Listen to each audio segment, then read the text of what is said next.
at me because he wants in here. I think we're live and live. I'm live. But yeah, unfortunately, we started a little late on the warm up because of things. But we'll pick up next time if that's fine with y'all. They do have a name. They do have a name. What is that name? All right.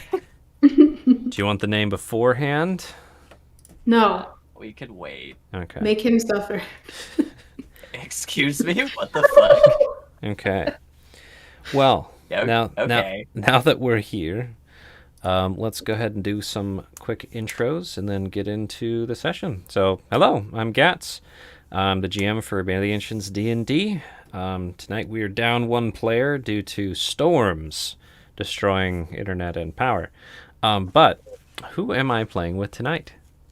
Hello everyone, I go by Eludri Luna. I'm going to be playing Sane Dustvale. He is a roguey half-elf. There's another half to him, but he's a small boy. Hello, I am Charlotte, and I will be playing Zilphanas Yukon, the rangeriest of rangers, wood elf, and I hope he doesn't get hurt this session because he always does. Goals, literally and figuratively. Alright, I'm Tyler. I'm playing Galen Lorelei, the little bitey vampire boy who's a little cute, little spicy, and definitely about to get his shit kicked in. Oh no! And I'm Mike. I play Marcus Vance, the resident life cleric, here for all the shit kicking and injuries. Awesome. He's gonna let Galen get the shit kick out of him just so we can heal him later. Oh, I'll patch myself up. No, I got it. All right. So let's jump into the recap, which I'm going to bring up higher so I don't break my neck reading this. All right, hold on. Perfect. So, the party finds themselves in Bryn Shander, the walled and largest town in 10 Towns. They find some of the atmosphere in this town. They find those walking the streets in this sleepy city are typically completely bundled up in winter clothing. Move over here. There we go. I forgot I have things. Bryn Shander. Aha. Bryn Shander. There we go. And yeah, it's sometimes they're so bundled up it's often difficult to tell, people apart, sometimes even what species somebody might be. Up in the north with Arl still refusing to let the sun come up. The only real natural light that the folks get in this region is the stars and the moon and the occasional twilight hours that are really only available between 10 a.m. and 2 p.m. So those without eyes attuned to the dark must rely on the moon, starlight, or the light of torches and lanterns. While in 10 Towns, while in Bryn Shander, they discovered that Zilphanas' friend, a dwarf ranger named Helg, is seemingly the next target of something freezing people to death. Valis was able to detect some sort of invisible, frosty, pulsing heart lingering around Helg for the second time, and the party was compiling clues and leads to try and find a way to save their friend. One of which is following up on a source of paper that was used to create ominous flyers of Helg. In the middle of the night, after leaving the Northlook Inn, indebted to the owner, Scramp Sachs, for an undetermined amount, the party stumbled into a grisly scene, a family attacked and dying in their home. Galen and Marcus quickly shouldered down the door, and they found some slashed and dying, and others missing more of their body than they should. Worryingly, healing magic was unable to help those still alive, so they treated the man and the woman who were still breathing with their medical supplies. While in the home, they were able to eventually find the creature that caused these injuries, a 8-foot-tall bipedal hulking beast with a fish-like head and 2 great claws protruding from its wrist on each hand. This boy. And they confronted the creature in the basement of the home. I believe it was Galen who heard it, or heard something shuffling downstairs, if I recall. You put your ear to the door. But yeah, in the basement of the home, you engaged the creature in combat. Marcus battered the creature with his magically imbued staff. Sylphanus impaled it with arrows. Galen misdirected it and blasted it with bolts of magic.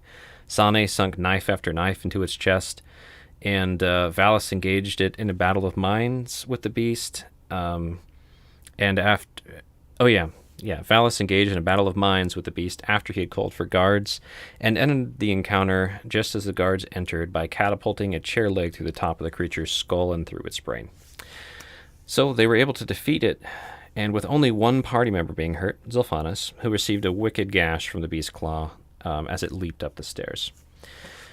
The guards took control of the scene and called for the priest, Michonne, to come and try and aid those who were still breathing. Thankfully, she arrived with some healing salve, courtesy of her roommate, Copper, and with it, cleansed the infected wounds with a burning radiance, including Zilphanus' wounds.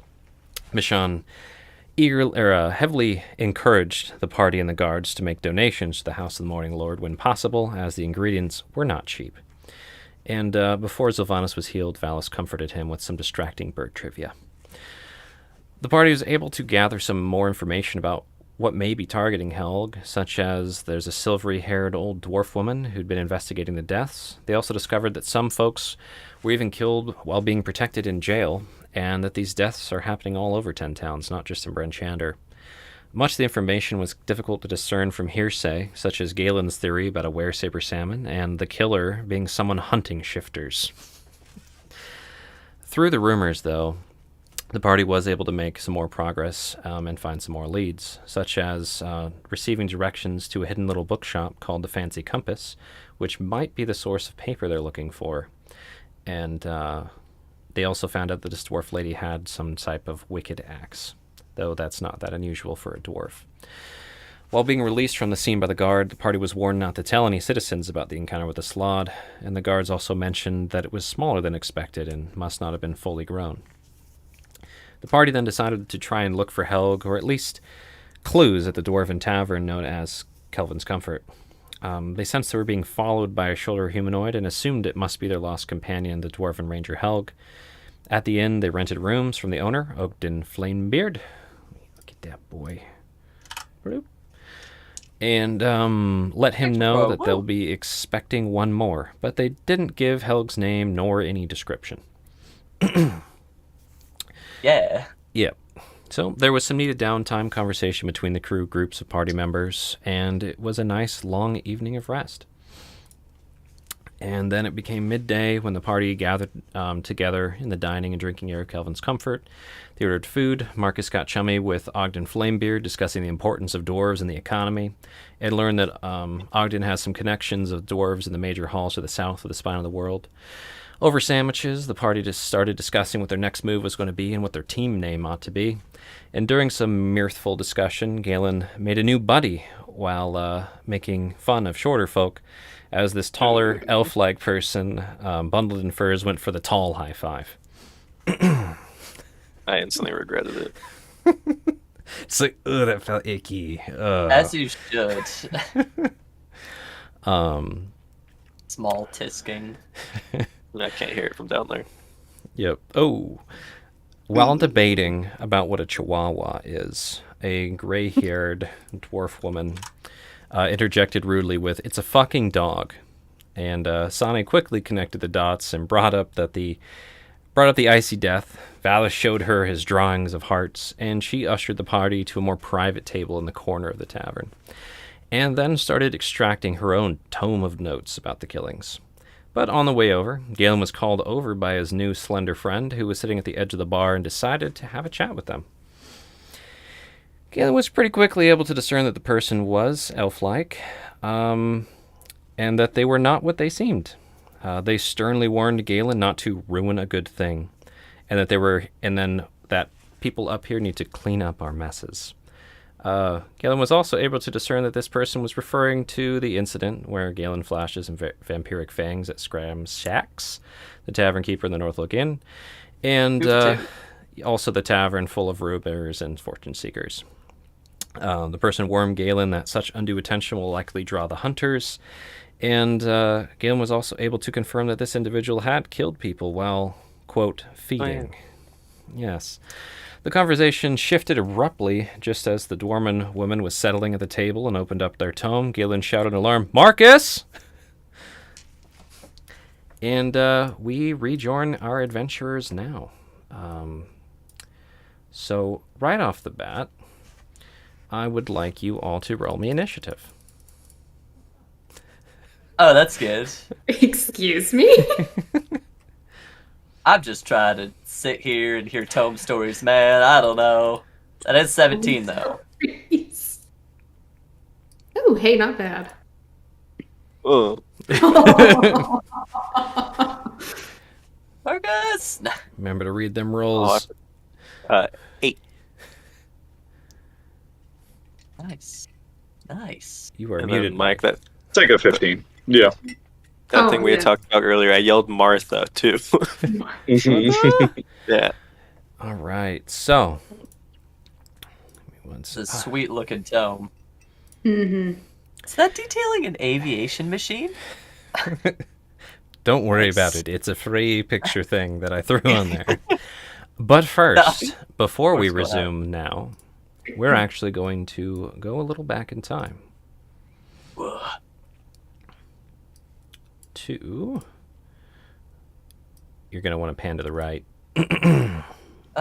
Oh, yeah, yeah. It's pretty comfortable Oh. in here. Oh, Yeah, right. oh, we're in rooms now. We have to kill the Valens. So we will be revisiting their nights of rest before we jump back to Marcus. Martha! And we'll be going in order of initiative. So, Sane. Hey. That's funny, I wrote yours first. So, you're conked. Totally asleep. Out. And you've been dreaming for a bit. And roll me a wisdom save. Sure. That's going to be a 15. Just a 15. it. Ignore me. I'm not that blessed. Yep, so 15. Blessed to have all of you.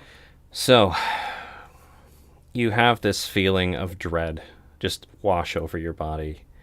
This feeling like there's something wrong, this bad omen. And you're seeing in your vision, you're walking around Bryn Shander, just searching shop to shop, person to person.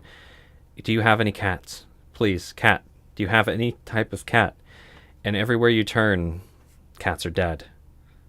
Cats are frozen, starved. You open that house again where you found the slod and the victim. You see that cat that had its midsection bitten out. The few people who have cats slam doors in your face. No, not for you. Not your cats.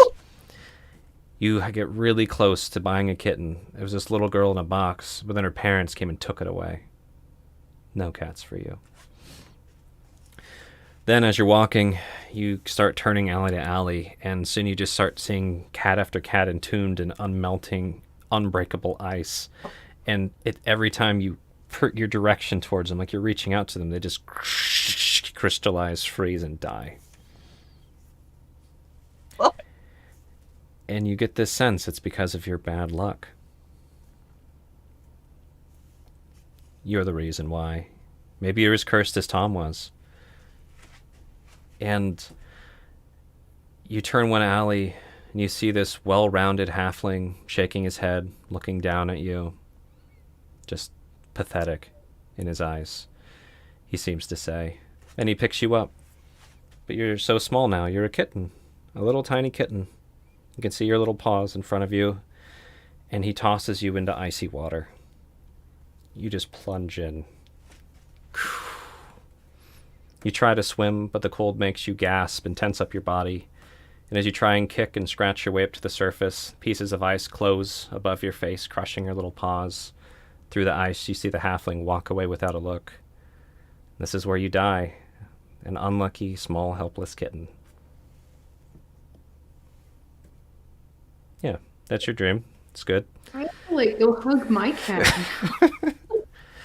Good, because Off it's the cat now. your terms of honest, which I actually wrote after Sane's, so that's fun. Oh. Okay. Roll me a wisdom save. You got it. Okay. 12. 12. So, Sane, you're thrashing in your trance. It's a sweaty trance. You got pretty zoned in. There's been a lot going on, a lot to process. And what you're seeing and feeling is being impaled, cut, slashed, stabbed, smashed, blood pouring out from your intestines falling out, chunks of you falling out. And you know that you need to get the blood and organs back in. You're trying frantically to scrape them out of the snow. You find you're out in the tundra on your hands and knees again, just like after you pulled that arrow at, frantically digging into the snow, trying to get you back into you. Then it dawns on you. You have no memory of how you got these wounds or how alone out in the snow. You call out for someone, you look around, anyone, and there's no response besides the droning howl of the tundra wind. No one around you. And you see your cold hands, and they're wrinkled and loose and frail. And your hair falls into your vision. It's completely gray, spare some of the red specks of your blood. It dawns on you as your lifeblood and organs are continuing to fall and just seep endlessly into the snow. Your life has passed you by and you can't recall it. Maybe you never left Icewind Dale, never succeeded on your mission. Is this your punishment for failing again? Hundreds of years of memory taken from you as if they never happened? And you're empty. All the blood and flesh and bones have left your body and you wither into the snow as just a husk of wrinkled skin. That's your fun dream. Okay. These are fun. These are nice and rude. I like these. Okay. Rude. Marcus. Roll me a wisdom save. You got it for a 21. Shit. Okay. Damn. So you beat the DC. You get a choice, Marcus. You're dreaming. It's a bit restless, but you're asleep. And you feel this kind of tug in the direction of your consciousness. You can either go with it, or you can keep having a pleasant dream. It's totally up to you. What a choice. Yep. I will say explicitly, if you go with the tug, it feels like it's almost like that sense that you're on the end of a line. You can let go of the hook. Oh, okay. Yeah, sure. So, yeah, I'll go with it. Okay. Is it more? Would you call it more of like a feeling of like a lucid dream or something, or is that too? With your rolling so high, I'm actually going to have you do some more rolls with it, so you will have some more Okay, cool. control if you want it. Cool. Let's do a thing. But the sense is something's messing with your head while you're sleeping, and you decided to see what the hell this is all about. All right. So roll me a charisma save, and we'll get to that in a moment. That's going to be your lucidity. And Yeah, your that control. one might suck. For a 12.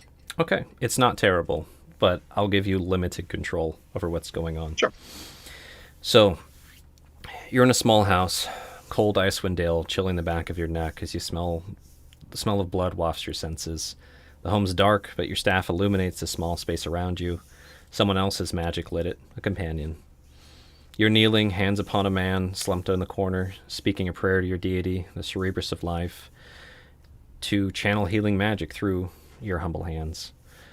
Your prayer concludes, but the magic won't come. The man's lifeblood still pouring from his grievous wounds, having been slashed and gassed repeatedly. You're tired and cold. Maybe you misspoke the prayer. Something. You try again, but it's the same as before. There's no connection. You turn...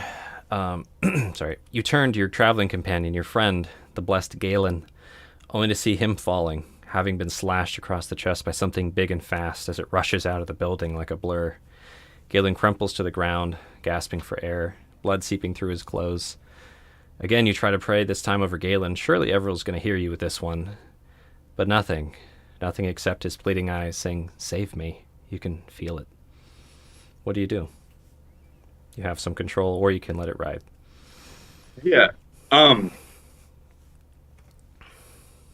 I do something as simple as look around the rest of the room, and even like up, just like at the ceiling of the room. Yeah.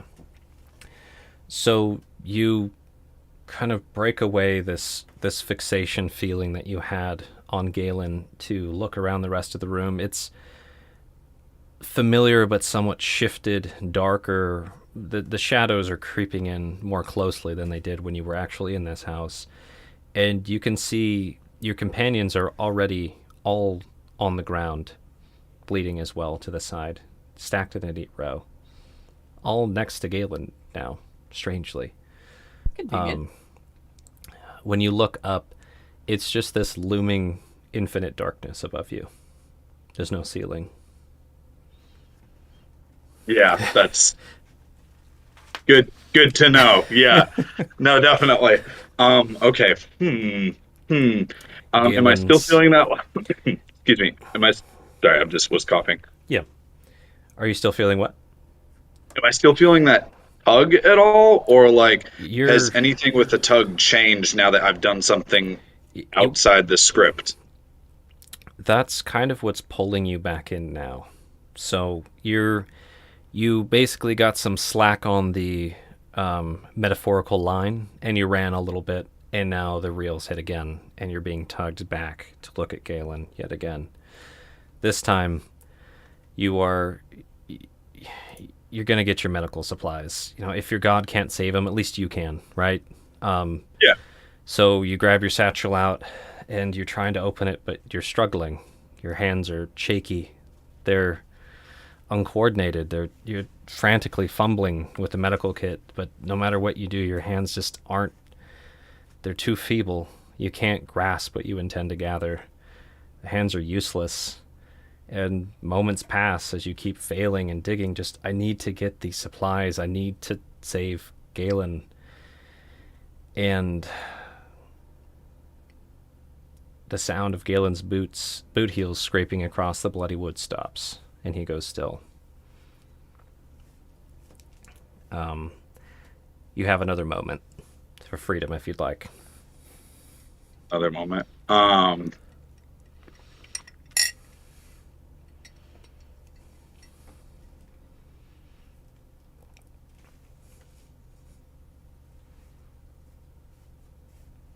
mean, you can choose to just do nothing too if you want.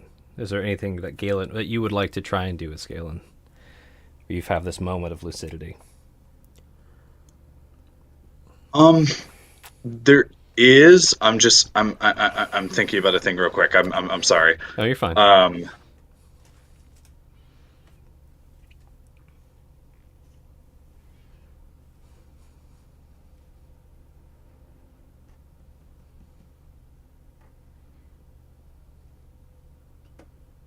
Just gonna throw something at the wall and see what sticks and how anything even reacts. I don't know what this is gonna do. Go for it. I'm gonna reach down as deep as I can and try to cast the biggest sacred flame I possibly can on myself. Okay. So I'm going to have you roll a religion at disadvantage, given the current situation you're in right now. Yeah, no problem. Disadvantage, religion, and that'll be for a 10. Okay.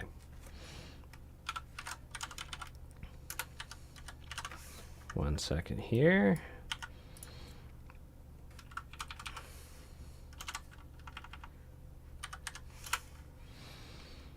Yeah, it does not work. Prayer yet again unanswered. There's just it's different than when you were in the house before. It wasn't that you had the magic and it didn't work. You're just having no magic come to you. And yeah, so so you tried to do that frantic kind of blasting yourself, but nothing happened. And then you notice next to him in a line, there's all of your current companions, the red-haired elf, the drow, the halfling, all maimed and all still. And you couldn't do anything to help them. And then you start wondering, who are these people? And why are they hurt? Your mind begins to fog, and you don't recognize any of them, or your surroundings, or your hands. How you got here, what are you doing here? And this sense of dread and fear envelops you in a state of just incomprehension. And that's your dream.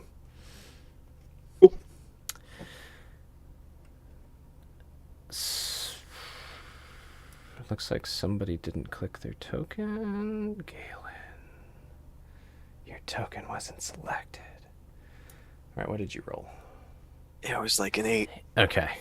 Go ahead and roll initiative again with your token selected, and then I will change it to an 8. A 7. 7. We'll make it an 8, though. Oh, yeah, improvements. Oh, sorry, that was an 8.1. 8.14. Yeah. All right. Never know, it could tie something. Okay. You're right, yeah. So, Galen's dream. It's too bad we don't get to hear Valis' dream. Oh, that's okay. That one was fun. All right. Galen. Roll me that wisdom save. Yes, sir. Oh boy, wisdom save's gonna come out to Wow. a 17. So, Galen, you matched the DC. Boy. Believe it or not. So, like Marcus, you feel, you're dreaming. It's this kind of normal process of the last few days. You're just like, kind of dealing with the stress and the events. And you're just kind of like chewing on your dreams, per se. And you feel like you're getting tugged down a kind of darker direction. You have one moment to let go or not. Oh, with the flow, man. All right, you get tugged as well. I mean, it's more interesting to hear the dark shit that I wrote than the nice shit, right? So, and you find yourself just plopped back in the Northlook, in the kitchen. And there's Scramsax, again, holding you up by your scruff, aggressively threatening your party members. And this time, you sink your fangs into Scramsax's neck and feed. There's no gashing, there's no gnashing of teeth, there's no warning. You just go for it. You pounce on him. And it's not because you're protecting your friends, not because you're in danger. It's because you want to kill this man. Just hungry. Just hungry. Your party members run out the back door. The cook leaves. Everyone runs out. You try and go out the back door, but it leads you into the front. And there you are, carrying Scramsax as this kind of meat that you're drinking. And there's the huge, dense crowd. They're all there. And they're not scared. They're cheering. They're excited. Just like Zolphanis described, these monsters just get a thrill off of death. Everyone in there in the Northlook just cheering and betting and laughing and enjoying the mirth that you've killed someone else. No one's caring. It's all the joke. And then they start taking bets on who you're going to eat next. Some taunting and presenting themselves. Come on, take Bear out of here. Come on. Bet you won't. Bet you will. Come on.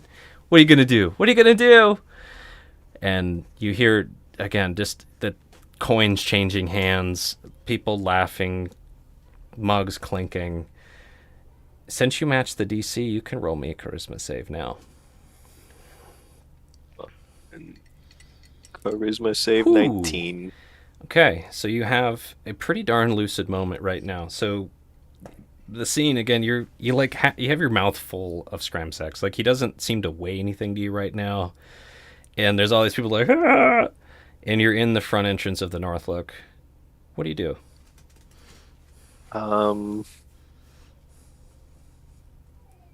I guess I'll just there's nobody in the Northlook behind me, is there? Can No. I turn around and look? No, you see that the door behind you. Are there any familiar faces in the crowd if I want to just like look over them? Ooh, roll a perception check. Gotcha. Perception's gonna be a 5. There could be, but it's really hard to tell. This place is packed. It just like this shuffling mass of bundled in fur people. Like, again, most of them dressed up like Valis, some of them with the little scrimshaw goggles, some of them not. You do see that one lady who like came up to the rune, Eileen, I believe was her name. She's in the back egging everyone on, like, ah! I forgot. We didn't like her, right? Debatable. Yeah, I'll just go bite her. I'll go bite her in this dream. Okay, so you Yep, rush some of the over. pent-up rage. You rush over and you just make your way, and she's just gleefully getting bit by you, laughing. I won the bet, and you're just ripping her throat out, and the crowd starts cheering, just monster, monster, yeah. And you hear one familiar voice. I knew I placed the right bet.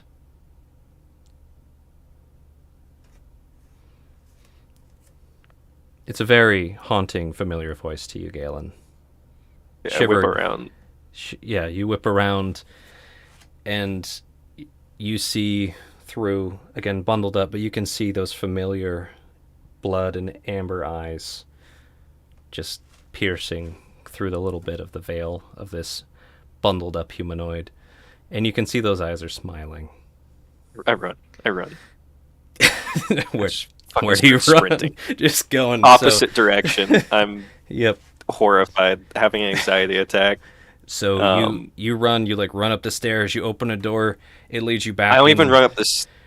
Am I able to get outside at all, or is it all No, inside? So I'll yeah, just say we'll upstairs. wrap up the rest of your horrible nightmare is you trying to get out of the North Look, and it's that classic dream/horror thing of everything you go in leads back to that Scooby-Doo. bullshit. Yeah, it's Scooby-Doo. The hallway. Yeah, Yeah. it's bad. So, yeah, that's good. It's Yeah. good stuff. And Zophanis wakes up 4 hours before you guys do. Now, you guys had kind of a general night of dreams, and then you have those moments, again, stretched out to a longer extent than we talked about here. But Sylphanis, you do wake up after, 4-ish hours of this trance, like nightmare of being tormented, injured, and losing all of your memories. What do you do with your 4 hours before your buddies arrive? Do you whittle in bed? Do you go downstairs? Do you drink? What do you do? He would go downstairs. Mostly, if not to try and get a little bit of time relatively by himself. Okay. And I think he would probably try and start carving to process his thoughts. Although, do you mind if I roll a wisdom save to see how Oh badly yeah, that please, they please go ahead. So not too much. I rolled an 18. Cool. So, yeah, your 18 wisdom. It's like that was fucked, but you're not like freaking out, panicked or anything. You're able to hold your shit together. I'm gonna move you downstairs real quick. Whoop, whoop.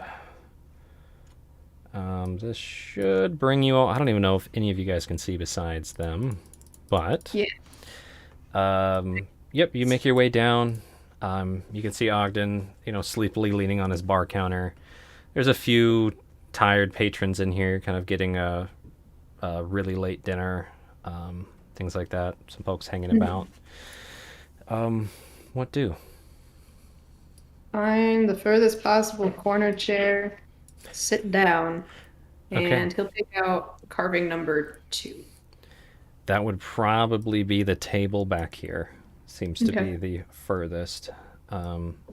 So, like a wee strider, you make your way into the back there, and just like the meme I prepared, because I couldn't help it, you It's start so good. whittling under the table, just processing. So go ahead and roll me your iconic sleight of hand. You can keep the 18 with it if you'd like. Yes. Iconic. Oh, Nat 20. another nat 20. That's Wow. twice now for carving. Yes, it is iconic at this point. Yeah, it's a double natty with this carving. Were you working on the same fluty carvy thing? I can't remember exactly what it was, or whistle or something. No. He's working on number 2, which is the group. I was like, do you want me to explain it? I'd have it up. Yes. Okay. Please.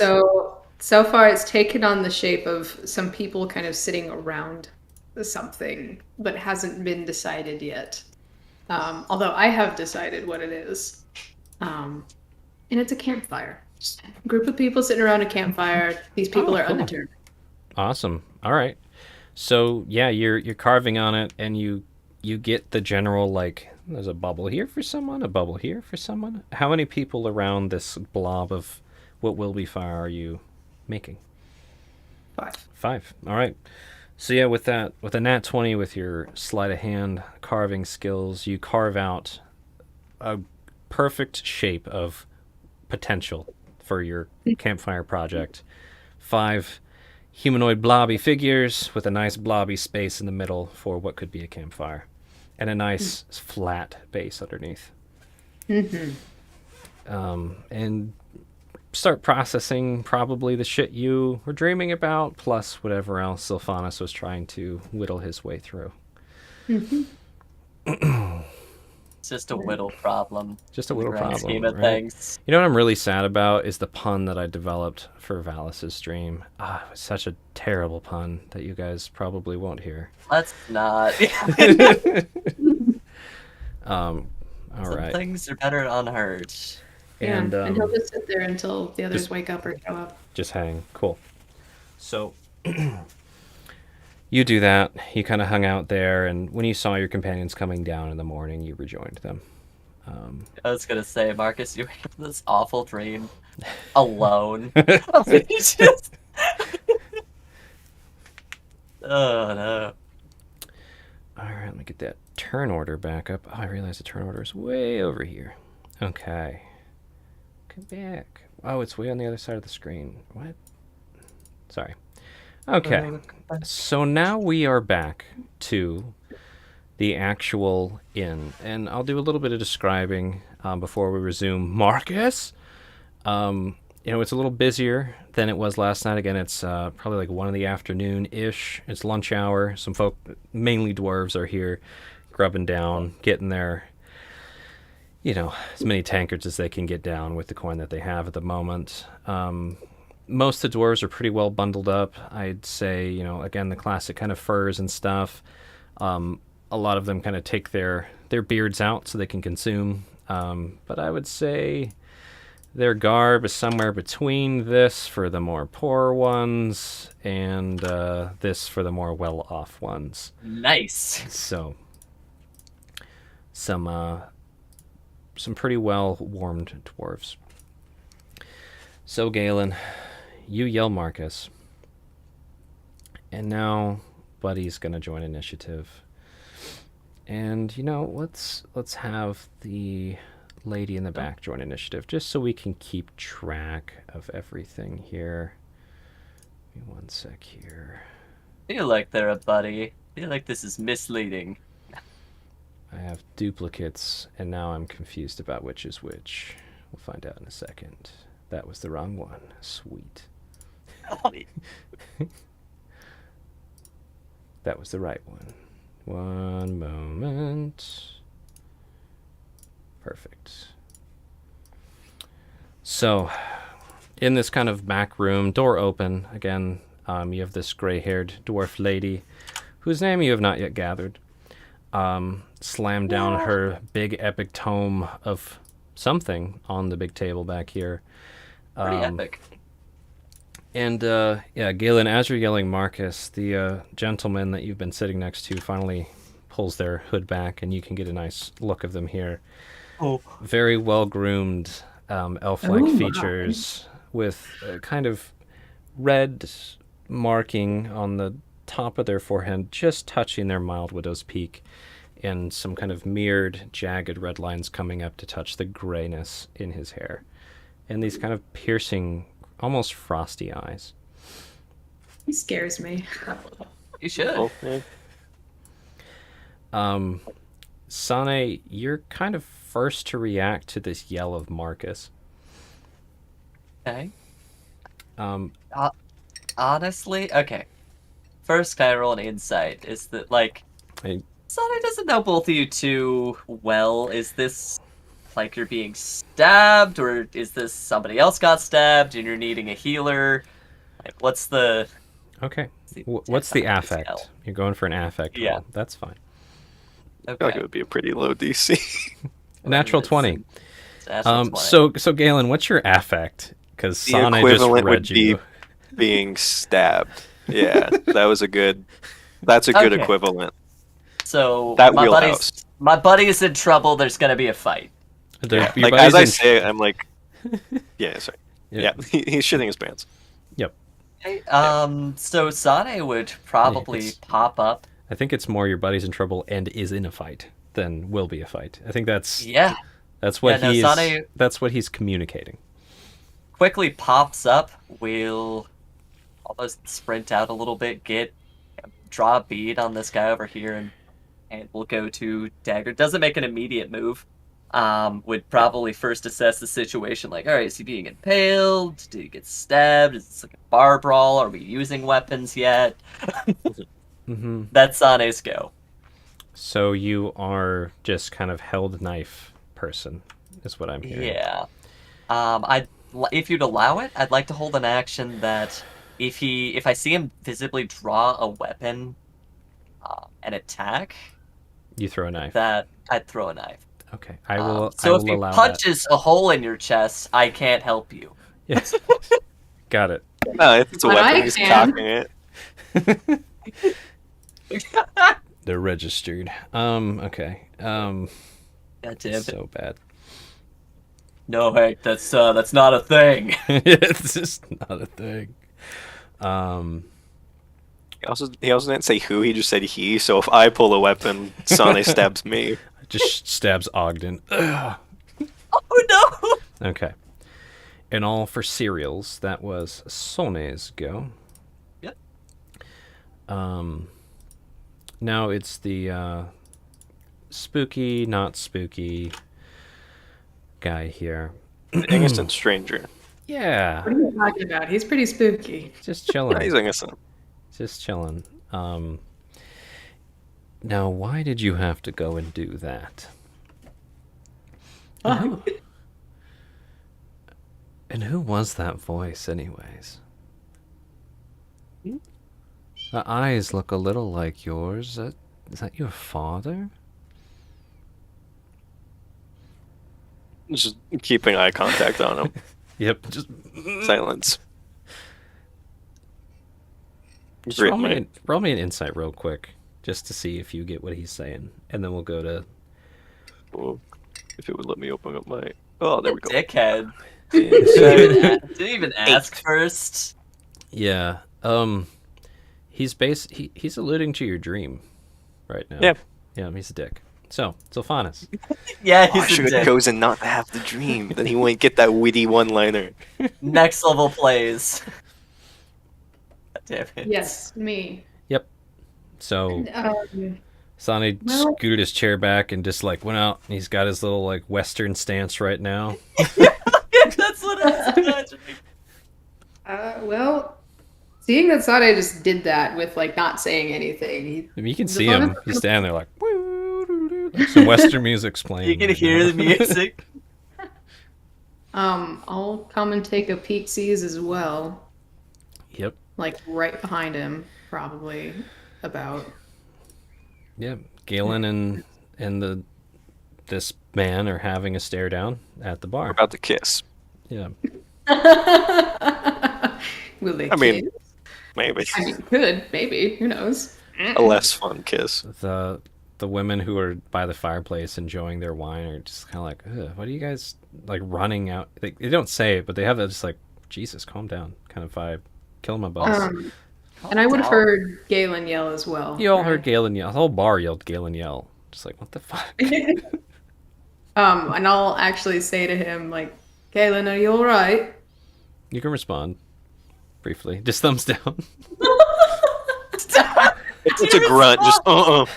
Get me out of here, man. game over, man. If you actually did that, I mean, Sir, we're gonna have to ask you to leave. No.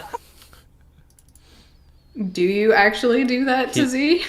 Do what? Thumbs down or saying nuh-uh? Either. The nuh-uh, yeah. Probably not a thumbs down. His hands are kind of just ready in front in case he has to defend himself. Yeah, But Z he might stood up interpose. right now. His like Self-defense stool's you knocked back. too. Yeah, if Galen said that things are not going good, Z would interpose probably himself and be like, "Hey, Oh no, he's gonna be stabbed again. He's about to get bit. it's fine. It's All fine. right, It's fine. so- I just almost turned into a slot last session. It's cool." So to clarify, it sounds like you're going up and doing the "What's up, bro" thing for your bro. Yeah. Okay, cool. Bro.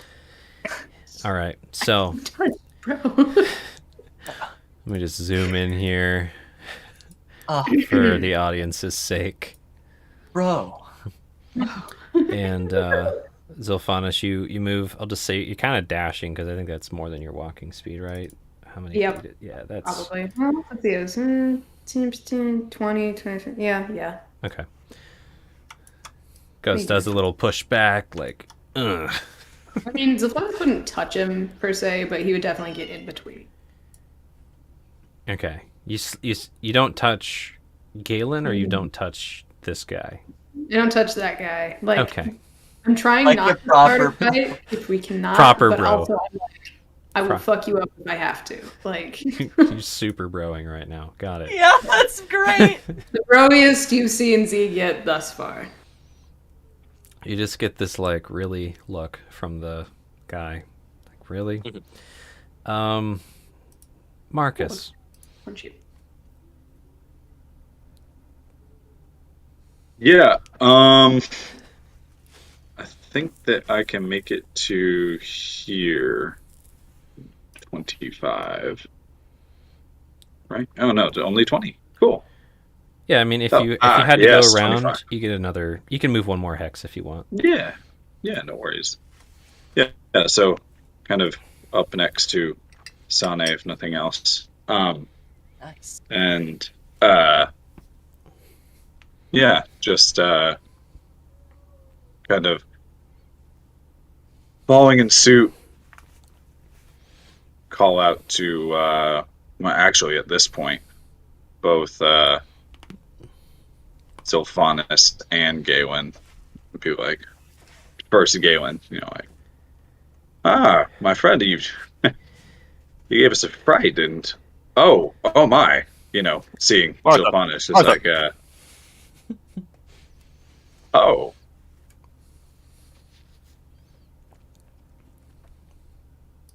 Then never mind. Yeah, the rest of this is just straight to Sane as the quarterstaff that he, like Let me keep my normally beat uses stick. as a walking stick.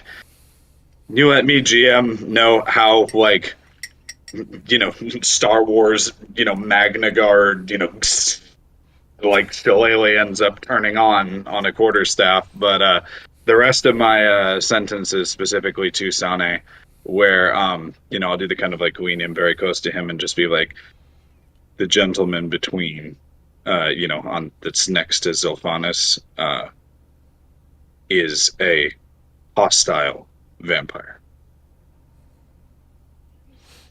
Oots. We're about to have 2 Wood Elf vampires.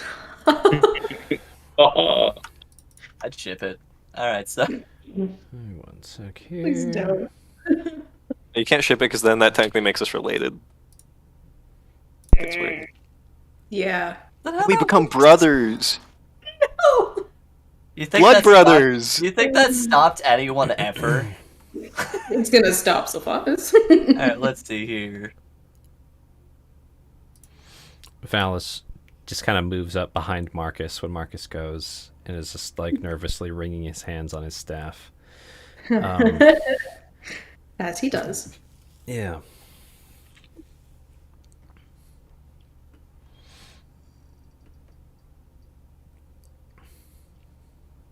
So, what's that 2 for? Is that throwing your knife? No, that was just Sade assessing the situation. Like, that's a hostile vampire. He's like, so what does that mean for us? That's bad. That's Bad. oh no. Got it. What makes you think? They're the ones that ate all the kittens. In your dreams. Okay. So Marcus, at the end of your turn, let's see, where are you guys relative? 30 feet. Okay. Yeah, at the end of your turn, he's going to move without provoking an opportunity attack to just right in the middle of all of you. Just kind of almost float over here. The vampire, you mean? Yeah, you know, the very vampire-y float using Gives us the old classic. the classic legendary float. Anything else you wanted to do on your turn, Marcus? Excuse me, I think I have to pass my turn at that point. Okay. But yeah. I do start to dodge action in the middle of a bar, like convincingly with a ooh, you know, like yeah. Final Fantasy music plays. Got it. I know, right? Yeah. So the Damn dwarf lady kind of like peeks around the corner and just kind of goes back to her book. Yeah. Like, no, that's not doing that. And Galen. Reasonable. Just, Yeah. nah. Galen. Yeah. So what Galen was gonna do, so as like Zilphanis is pushing their way between Galen and the vampire, Galen was gonna push back and say, "Don't get next to him," and then the dude fucking zips faster than we can like comprehend. So I'm like weaving around Zilphanis almost, just trying to keep a beat on the guy, and I'm gonna guiding bolt them. I'm gonna Whoa! go for it. Why are we engaging? Strict code on my thing. Go ahead and Sane throw it in the the chat. words. Throw it in I the chat. feel like we've I'll come use to a the, misunderstand. I'll Boom. use the inspiration that I got from like 2 sessions ago. Okay. For advantage. Whoa! So yeah, do your roll. I think it's Natural Whoa! 20. There you go. So that So that's does going to be 8d8. roll the damage. Just click on it in chat and it should roll it all. It should? Yep. Okay. Yeah, I think if you click on the guiding bolt itself, Oh, In like tab. that big bold level one. words, guiding bolt. Yeah. I'd like to submit. go on record saying that, on principle, fuck this And guy. then it was a crit. So it did the double dice and Oh, it just Cool. rolled 2 1s. you got 2 ones and 2 gotcha, fours. gotcha. So 25 radiant damage to this guy as Yes. you lob this super charged up with your guiding bolt, and it crashes into this guy because you crit. Nice. Yes. And then What? Oh. bonus action, I'm going to spend my sorcery points to get that spell slot back. Okay. And that should be good for me. Cool. Further beyond. At the end. Of, Oh. Yeah, no, that'll be all. Yeah. yep. At the end of your turn, everyone roll me a intelligence save. I don't have those. Oh, I am keenly aware that this is not intelligent, GM. You don't Yeah, need to have really me bad. roll. No. I told you. That is going to be a 10. Oh. Oh, Okay. Marcus. Oh, that will be a 1 for me. I told you. oh buddy. Now like this. So It's No. not a spell or anything, is it? it's no, it's unfortunately Joe's not here, but Valis picks up on the fact that it's a psychic pulse that comes out from this vampire. Exciting. Yeah. No. Don't you encourage him. Oh, that's the GM, but I'll just read it. So yeah, the alleged vampire releases a wave of psychic energy, and you can almost see it, just this explosion in slow motion. And each creature within 20 feet has to succeed in a DC 17 intelligence save or be stunned until the end of its next turn. Guess Gross. what? I didn't pass that. Nobody Nor did. Nor did, nor did nobody did, anybody yeah. else in the vicinity. No I hope one's... the dwarves at Yeah. the table are just like, could you leave us? Yeah, these ladies are stunned. So you're all stunned, and that will bring it around to this fella's name. That burned. Aw.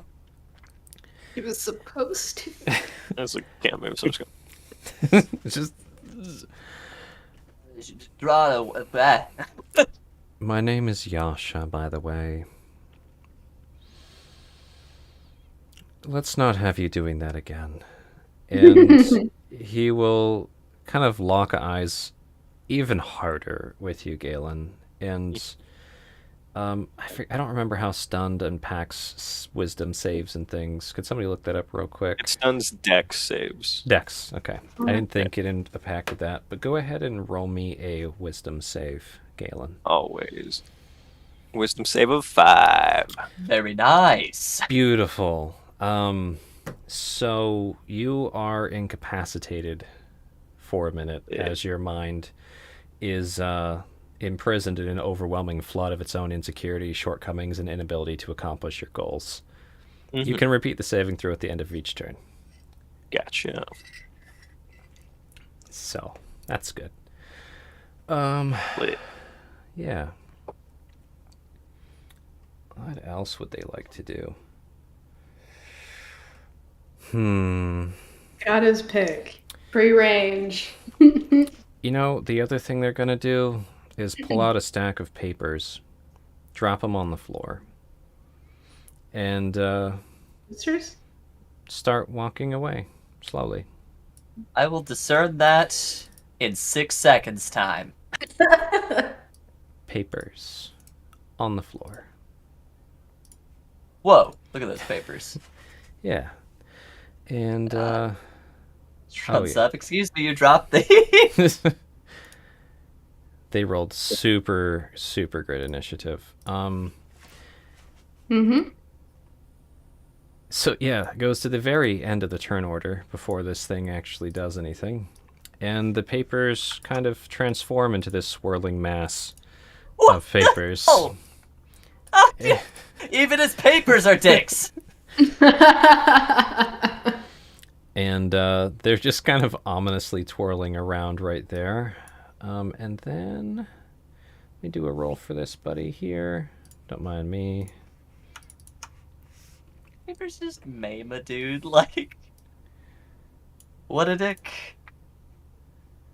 Okay. So, I mean, you're technically stunned, so I guess it doesn't help too much with seeing things, folks. But I'll just say this guy enters the fray, kind of oozing out from this Yasha's clothes and kind of coming over to hang out. And we're at top of the round. Before you guys can do anything. I get to make my weird incapacitated save, right? Yeah, let me see if he gets to do that at the beginning or the end of your turn. Yeah, it's like, do you get a save? He gets to try and break out. On the mindfuck one, not the psychic wave one. Yeah, the mindfuck one where he's imprisoned in his own turmoil. End of your turn, yeah, you can try and break out of that. Layers. Really layers, alright. Yeah, this guy. So, gonna come over. Eeny, meeny, miny, mo. Let's just roll a d2. D20. Evens is Galen and Zilphanis. Just roll it. What are You odds? guys. You guys.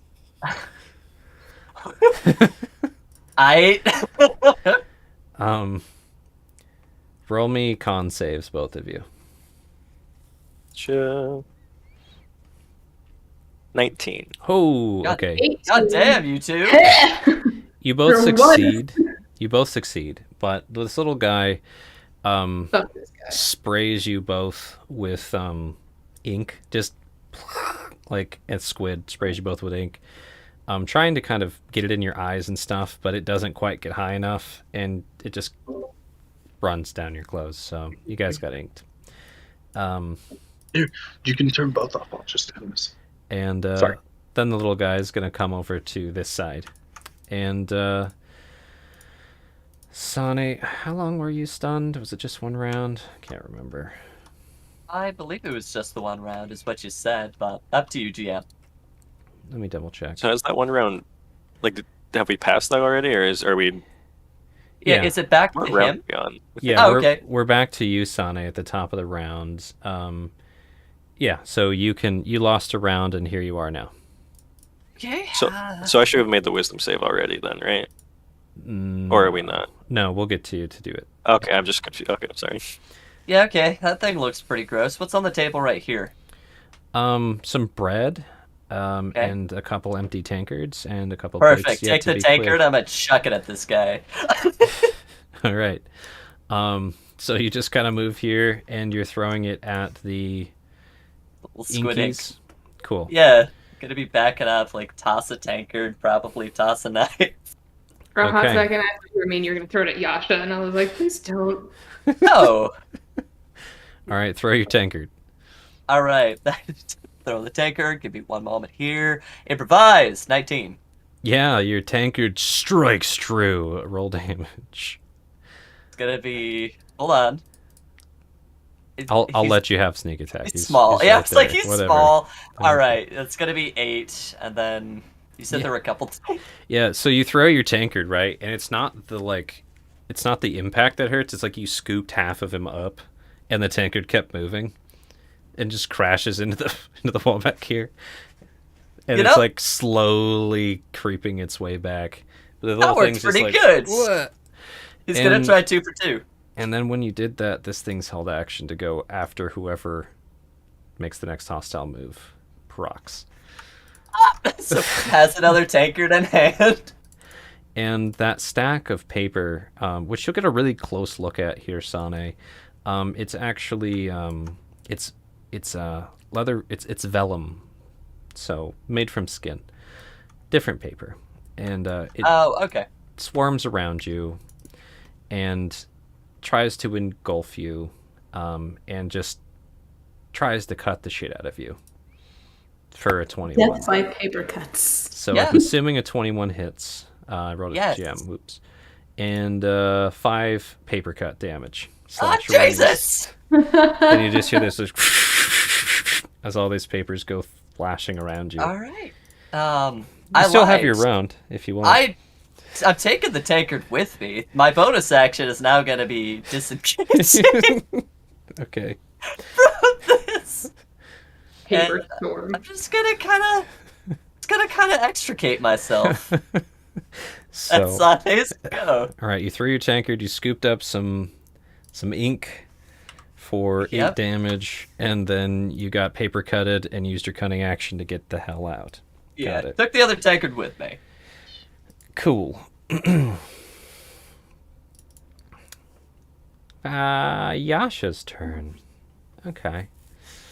Oh, he's still here. He hasn't left yet. He slowly walked. Very slowly walked. Brumaru walk out. Said that was Oh, yes. like uncalled for and that burned and things like that. It was super rude. Mm. First of all, you're being a total dick right now. Points at Valis. Does that mindfuck thing. Valis, can you do it? No.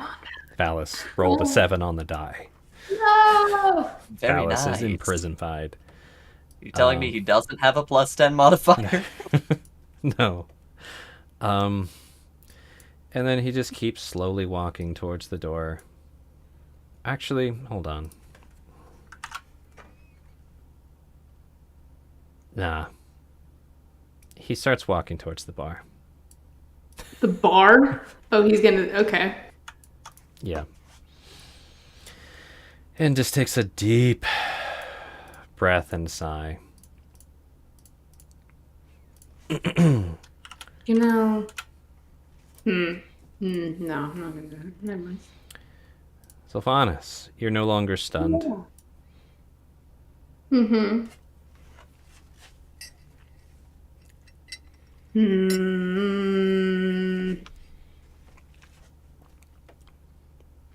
Mind if I roll wisdom save real quick to see who he goes at? You can do whatever you want.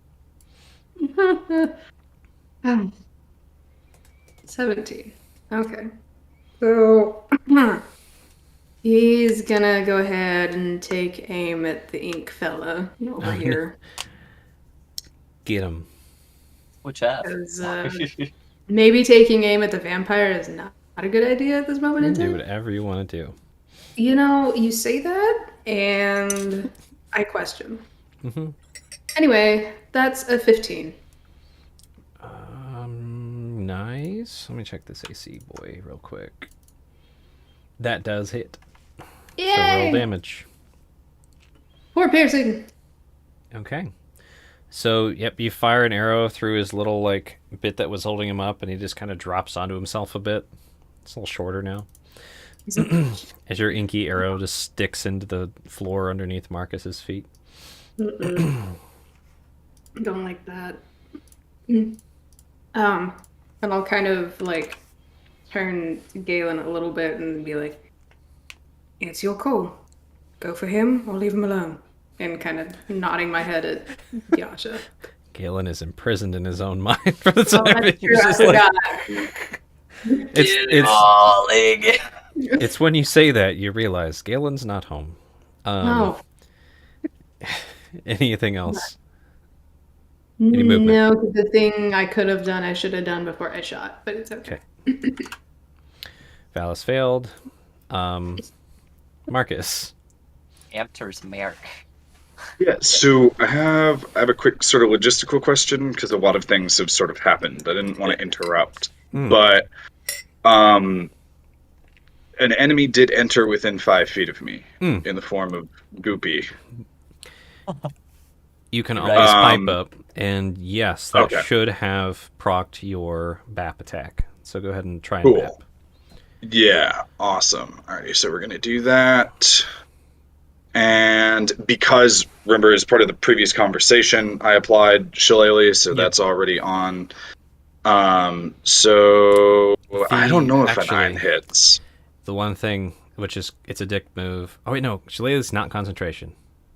It's not. No, it's not. It's You're just happens. Yeah. good. But you did miss, so Yeah, harm, no foul. worries. And now back to your turn. Yes. Then is he actually really close to? Is that an actual a dwarf person. that I'm looking at? Yeah, that's okay. a dwarf at the bar.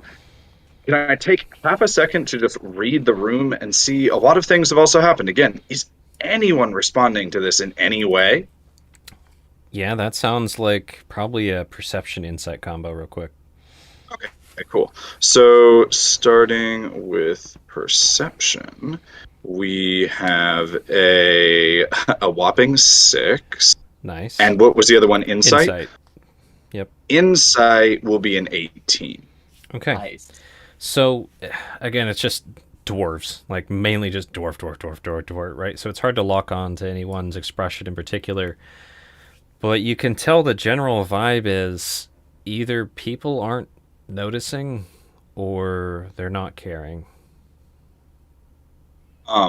Okay. Yeah, then to that end, I'm going to call out to the room just in general.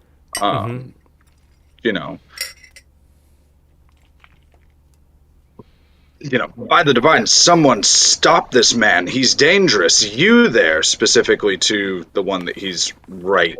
Whose shoulder he is rubbing. Look out. And bless. And for my targets, I'm selecting Sane, Blessed be. myself, and actually bless. That's just combat rolls, right? And saves. Saving Isn't that throws saving and throws? impacts. Yep. So actually, I'm editing this. It's going to be Sane, Zilphanis, Galen. Okay. Roll me a performance to get that one guy's attention real quick. Yeah, for sure. the performance will be a whopping 2. Which is a Yes. natural one. Beautiful. Natural 1, sorry, yeah. It's a lot of reds. Bless, can you do So- better? It is a lot, yeah. Guys? So yeah, Yep. as you were like yelling at the guy, he just kind of like leans in and whispers, and just kind of gives you like really look over his shoulder, really. So you got them blesses out. Anything else you're trying to do? You did a couple. You did quite a bit. Probably pass, or is there something else you really wanted to do? Again, just still dialogue stuff because like that's all fine. But this is important then to Zilphanis, if nothing else. Zilphanis, stop him! I think he's about to bite that man. Oh, shit. Yeah. No pressure. No. All right. You know how I said I didn't want to get hurt this session? Mhm. I think I might be about to. Galen, wisdom save. Wait, so Galen. Was it a No, round not- pass for everybody's stun saves? Like the one round stun? Yeah, let me think. So he stunned everybody, then he targeted you out. So no, you're right. Roll a wisdom save for previously. Yep, because Yeah, he okay. double got you at the same time. With bless. Yes. Yeah. So this I think I have it. this on there. one. There we go. Sorry, this is. Don't you I feel take like this- such a dick because Don't I you have take to. this from I have to take it away because I just gave it to you early. Technically, this was for the previous round. So 16. Yes. Now roll a wisdom save. I feel like a dick. But now no. Was now, the 16? Did the 16 not pass? No, it's 17. Then I'll use my favor of the gods to add 2d4 to my There you go. roll. There And you now go. we have to There roll it is. plus 1. Yeah, Yay! use your favor of the gods. Now you're good. Now you're Haha. blessed, and you I'm have blessed. freedom. We Cool. know. Yeah. Like, I'll move to 5. I want to move on those people. I'll move forward a bit. Wait. Excuse me, sir. Excuse me. Yeah, excuse me, just out of the way, just shoving people out of their chairs. And I know what Marcus said was guided at Zolphanis, but I'll also... It's because he thought I was being mindfucked still, you know? Mm-hmm. I'll do it again on the guy. Do it again. Okay. I'll do it again You on the might guy. already have this down, but nobody has consumed the advantage yet Yeah, from your just about previous to guiding say. bolt. Yeah, Oh, 'cause shit. guiding bolt Yeah. gives advantage to the next person that hits him. I love guiding Which, bolt. comically enough, is I you. forgot about it, so thank you. You just watch this. 24 to hit. There's the 24. Goddamn. 24 does hit this guy. Hey, it's another. First level, that's going to be 12 points of radiant damage. Just keep Rock up, burning him. dude. Cool. Oh no, did that sting? And then that's my... Oh, oh, did that hurt? That's me. Yeah, so What a quippy boy. I twy. You are equipped for the situation. Oh! Yeah, I just killed Yes. myself. Oh Yeah. no! No puns. Sorry. yep. So No puns during combat, please. He shoots you next. Yeah. Bigger guns. Dies. let me see here. Yeah, why not? Yeah. Oh, me? For shocking him again, he'll use his pulse on the end of your turn yet again. Mhm. So Z and G, roll me some DC 17 intelligence. Dude, first of all, you're Ooh. being Oh, I got it. fucking rude. I was only the Galen's- first roll I still had advantage on, but that's So did I. Fool me once, shame on you. Can't fool me twice. No. Fuck you. We're Gotcha. smart boys. Oh no, Wait. we've lost Marcus. So now we have to take away our bless. know. No. There- Don't yeah, you do that? Stop that. Marcus is coming back. Oh no. It's the shitty hotel Wi-Fi. Yeah. I think it was like one of those like you've been idle sort of things, or like it just times out every so often. So I don't know, because I straight up like lost connection. Like oh yeah, let me turn the camera thing back on. But it was one of those like no, you Well, there, get nothing. Like yeah, it's like like I got hard disconnected from the network. So I just had to rejoin So I don't know if they just give you like our IP leases or something like that. Like whatever. Anyway, I'll keep dealing with it. Sorry, I'm here. I'm back. What'd I miss?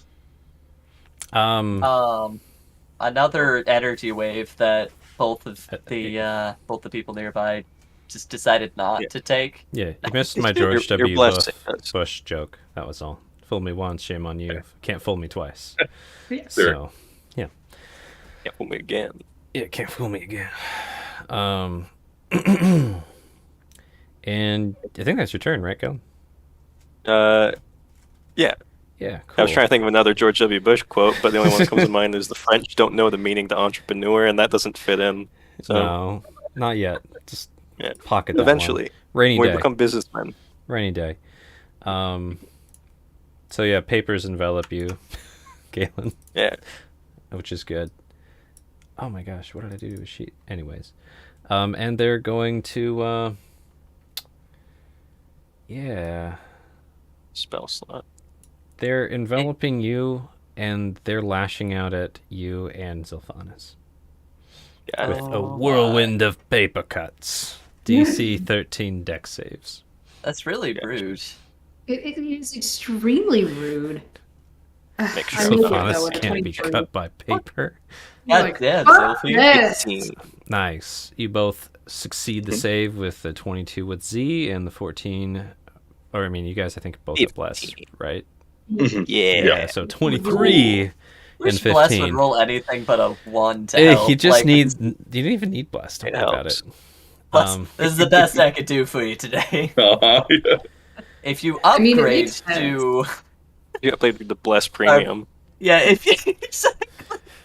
You gotta subscribe to Plus Premium. for a few quick donations to the church and a monthly premium.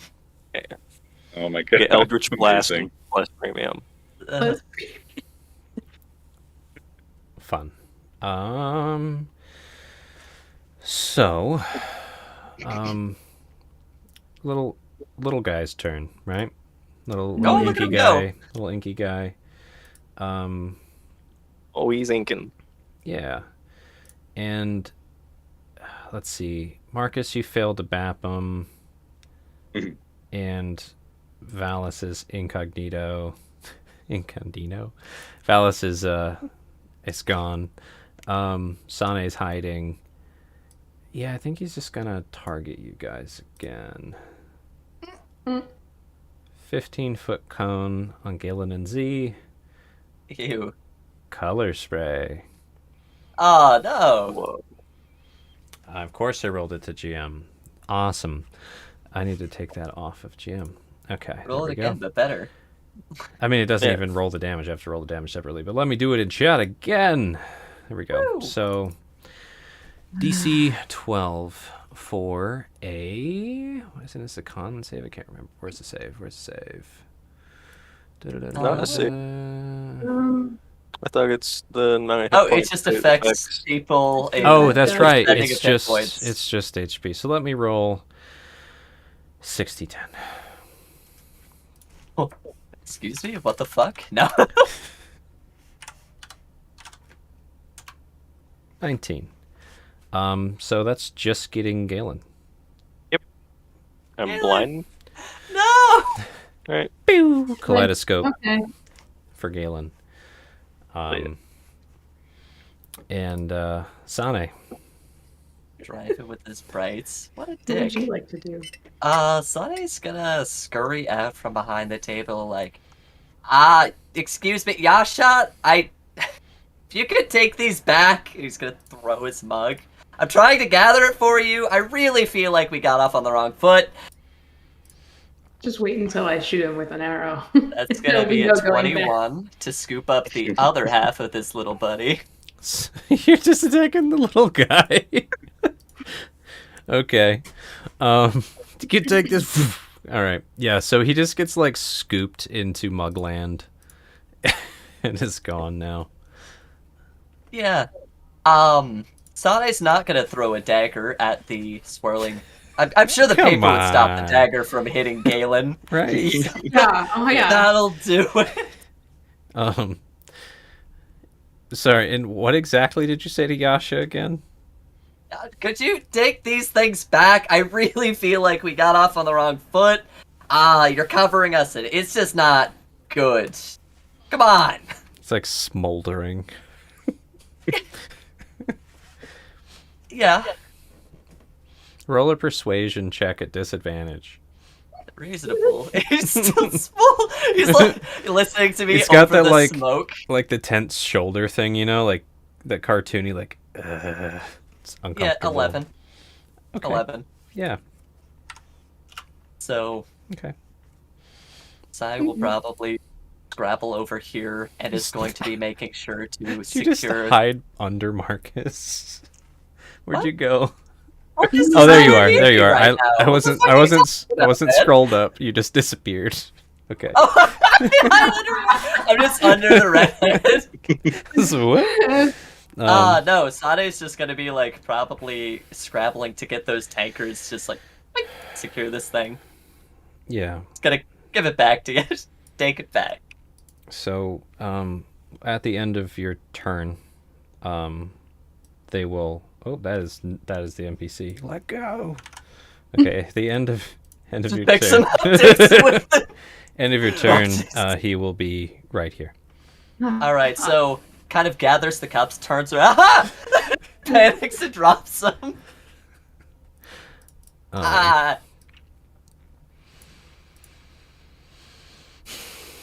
Oh, that didn't pleasure come to through the meet mic. you. Dang it. He just. I did a very dramatic sigh, but nobody could hear it because Yeah. of audio filtering. That's very sad. All right. Oh, she got minimized. Come back.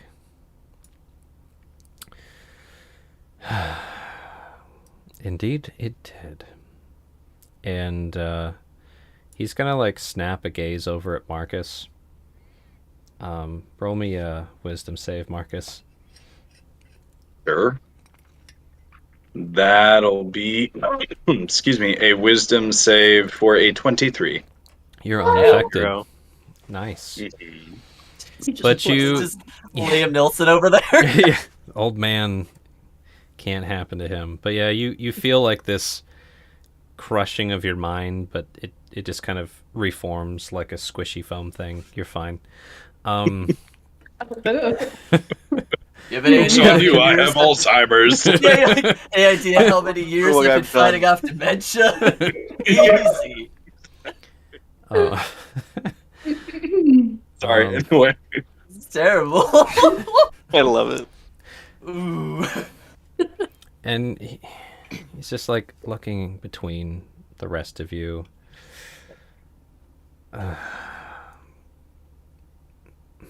I gotta try it on Sylphanis. I haven't done anything to Sylphanis yet. So, roll me a wisdom saving throw with advantage. Oh, Because and you're I have elven Sandblast, your ancestries. You said wisdom save. Yes. Okay. Oh, why? That well, a 16. So Just the DC not is allowed 17. to pass, Oh, I fucking.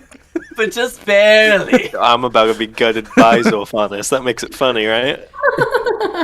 You rolled Still thought it? two 16s, but the DC was 17. You're like looking at me like I mustn't, but She was I favored by the must. gods. However, He is really pretty too. Let's just He be is very pretty. very pretty, like just chiseled, sculpted beauty. Yeah, And you happens get music. sucked into his like crystalline, frosty eyes, and just kind of swirling to this place where, like, yeah, your bud's right here. Duh, like. What the Yeah. These guys are being like, obviously they singed him. That's not cool. He's your trusted friend. He needs to be like heated. You got to defer to his judgment. You got to protect him. you said heated, and I'm like, done. Check that off the list. Um.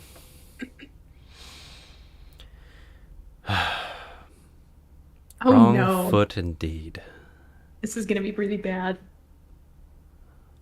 And he just turns to Galen. What is your name?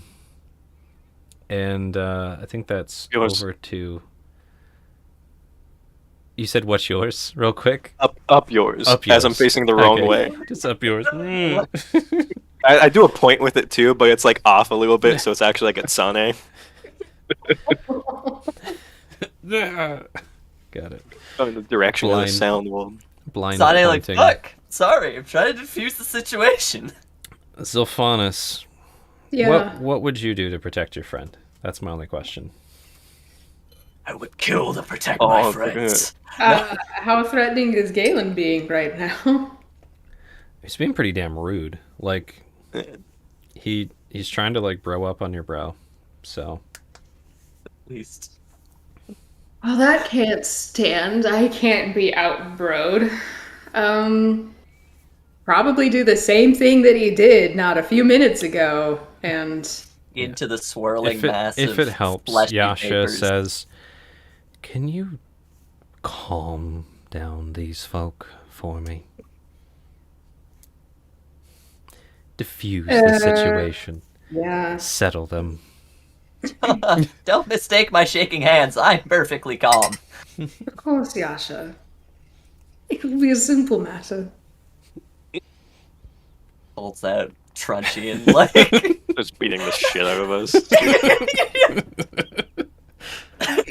And yeah, I mean at that so he probably put himself between Yasha and Galen, hands out like Just Galen. Yasha lets you like, oh yeah, do your thing, bro. Because Galen wouldn't hit me. I hope. Galen knows how vampire charm works. He knows it's not you, so sorry. Yeah. Fucking deck you and be like, Now I have to stab you. You're not sorry, come on. Just blind stabbing while being punched by your friend. This is all right. So what do you do, Z? He interposed. Just, yeah. General platitudes like, hey, we can talk this out, Galen. Calm down. Particularly Galen right now because he's the most immediate threat. Okay, so you are trying to persuade Galen to chill. Okay. Just for effectiveness, unless you want to RP out exactly what you say. No. All right, roll persuasion at disadvantage. I was just about to say. Yeah, that's a 7. 7. So Lucky I number rolled a 7. 19 on the other one. Noted. I'll say if you guys want to strike at Z, you got to beat a DC 7 Wisdom save right now. Fuck. No. What if we don't know that it's Z we're striking at because we're blind? Oh, Valis is like "Gah," shatters his mind prison, and his turn ends. Marcus. Look what they did to my boy. Yeah. Crap. So from this distance, I mean, it's not like they're being like sneaky about any of this. Can I hear him talking about wanting to defuse the situation? Oh yeah. Yeah, you heard Sane, you heard Yasha talking to Zilphanus. I mean, like, even though it's lunch, most of the mirth is over closer to the door anyways. You guys are kind of by the quiet fireplace, and nobody else seems to be jumping in. Yeah. So, Guy's invisible to others, so we're just like fight clubbing in the corner. I was just thinking about that. Like, It's just an illusion right now. Got him. Another dream. oh. No, This that's is worse. Valis' dream.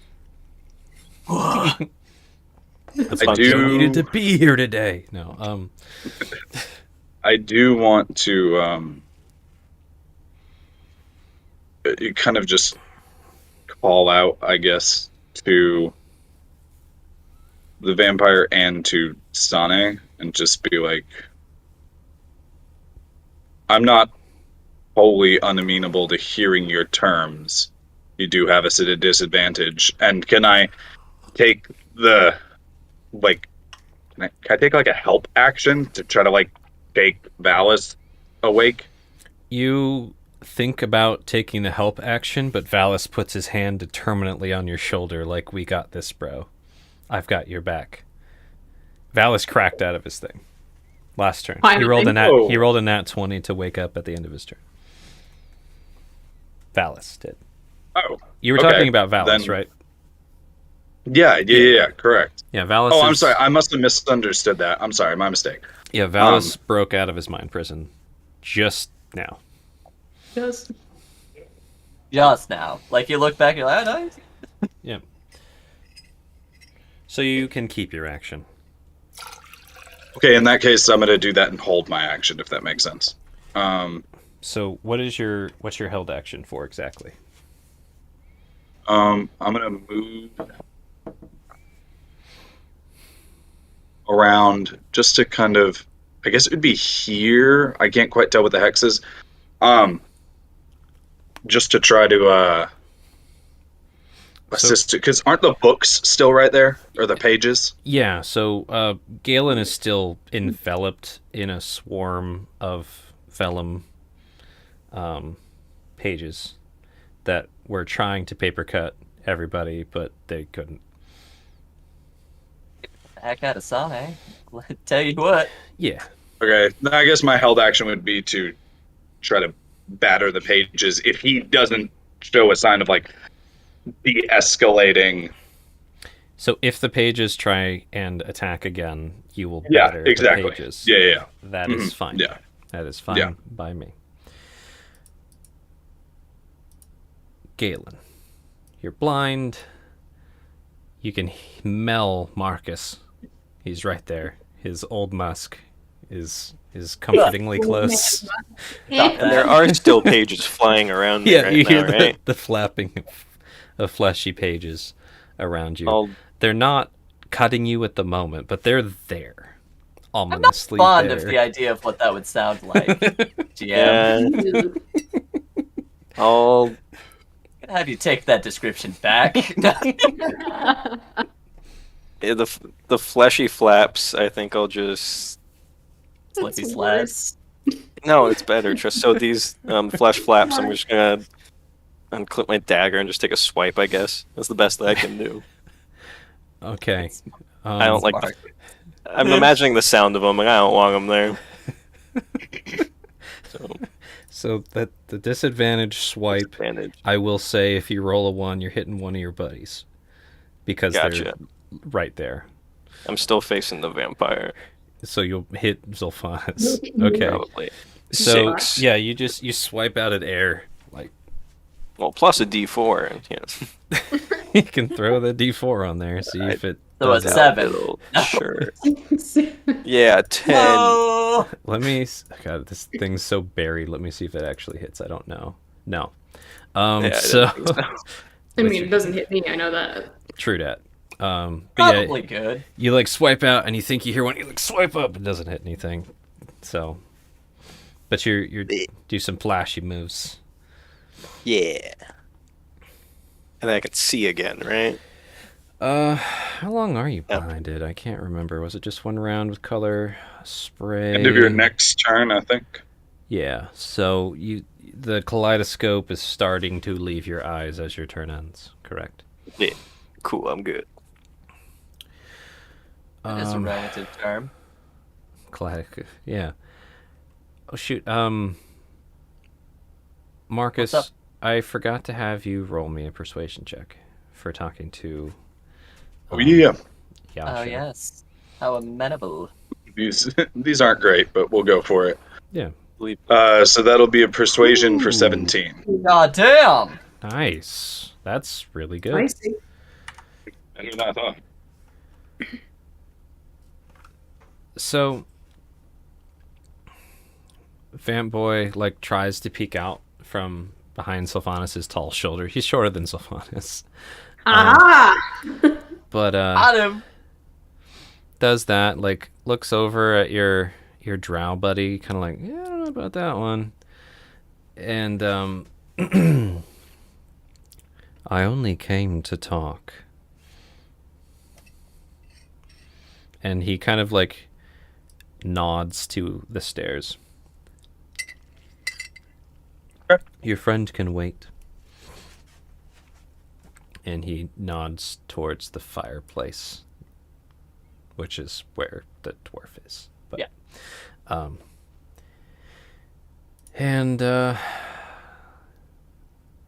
The swarm of paper is just going to ominously surround Galen and not attack this round. We're making progress, people. Are we? Ah, you came to talk. That's good. Sane, Good. definitely your turn. Yep.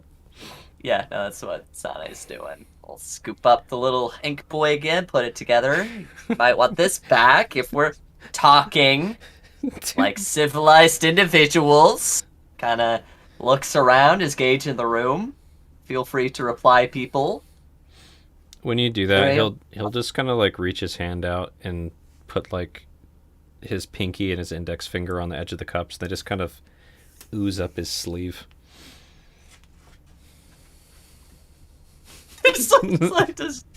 Nope. Well, we could fix your clothes technically. Say that bargaining chip sorts, but Galen, what are you thinking? I'm not talking to him, but I can maybe stop shooting him if you really want me to. We're making progress. Sylvie, you turned around really quickly on this one. We're gonna have to talk about that. Marcus? What? Yeah, and to that end, as far as you pointing out Zilphanus's interesting new behavior, I'll just, because Galen has his sight back, I'll Take your just kind time. of elbow Galen a little bit and nod at Zilphanus and just be like, charmed. Like, we've seen this before, Vampires. Yeah. And, yeah, then just to Sane, be like, we can hear him out, but he still holds sway over one of our friends. Well, it would be a starting point to have all of us in our right minds. Just saying, I would much prefer talking. More civilized, and there's only the couple taverns in this town, and I really don't want to ruin this one. I can only take so much tavern fun. So, what do you say? Yasha, you seem like an agreeable sort. You came here to talk. We really got off on the wrong foot here. Roll me persuasion with advantage this time. Pretty good argument. You got people chipping in. 20. Ooh, dirty 20. He gives us like he does this like persuasive. immediately. You see his whole posture. He had his shoulders up from being burned, and he just kind of relaxes a bit. And then at the end of your turn, he teleports basically behind Valis without provoking opportunity attack. And Very specific he teleport. he puts his hands very gently on Valis's short shoulders. This one looks like he wants to kill me. I usually trust his intuition, so we can bring that to the conversation. Will that one be reasonable if I let them go, do you think? Gesturing at Zilphanus. Zilfi? Oh, outstanding individual. Yep. Pillar of society. And he lets go of Zilphanus' charm and redirects it onto Valis. Yeah, I thought so. Roll Valis, get it at 20. Fuck him up. Valis is charmed. I'm just doing that because it makes Yeah. everything easy. I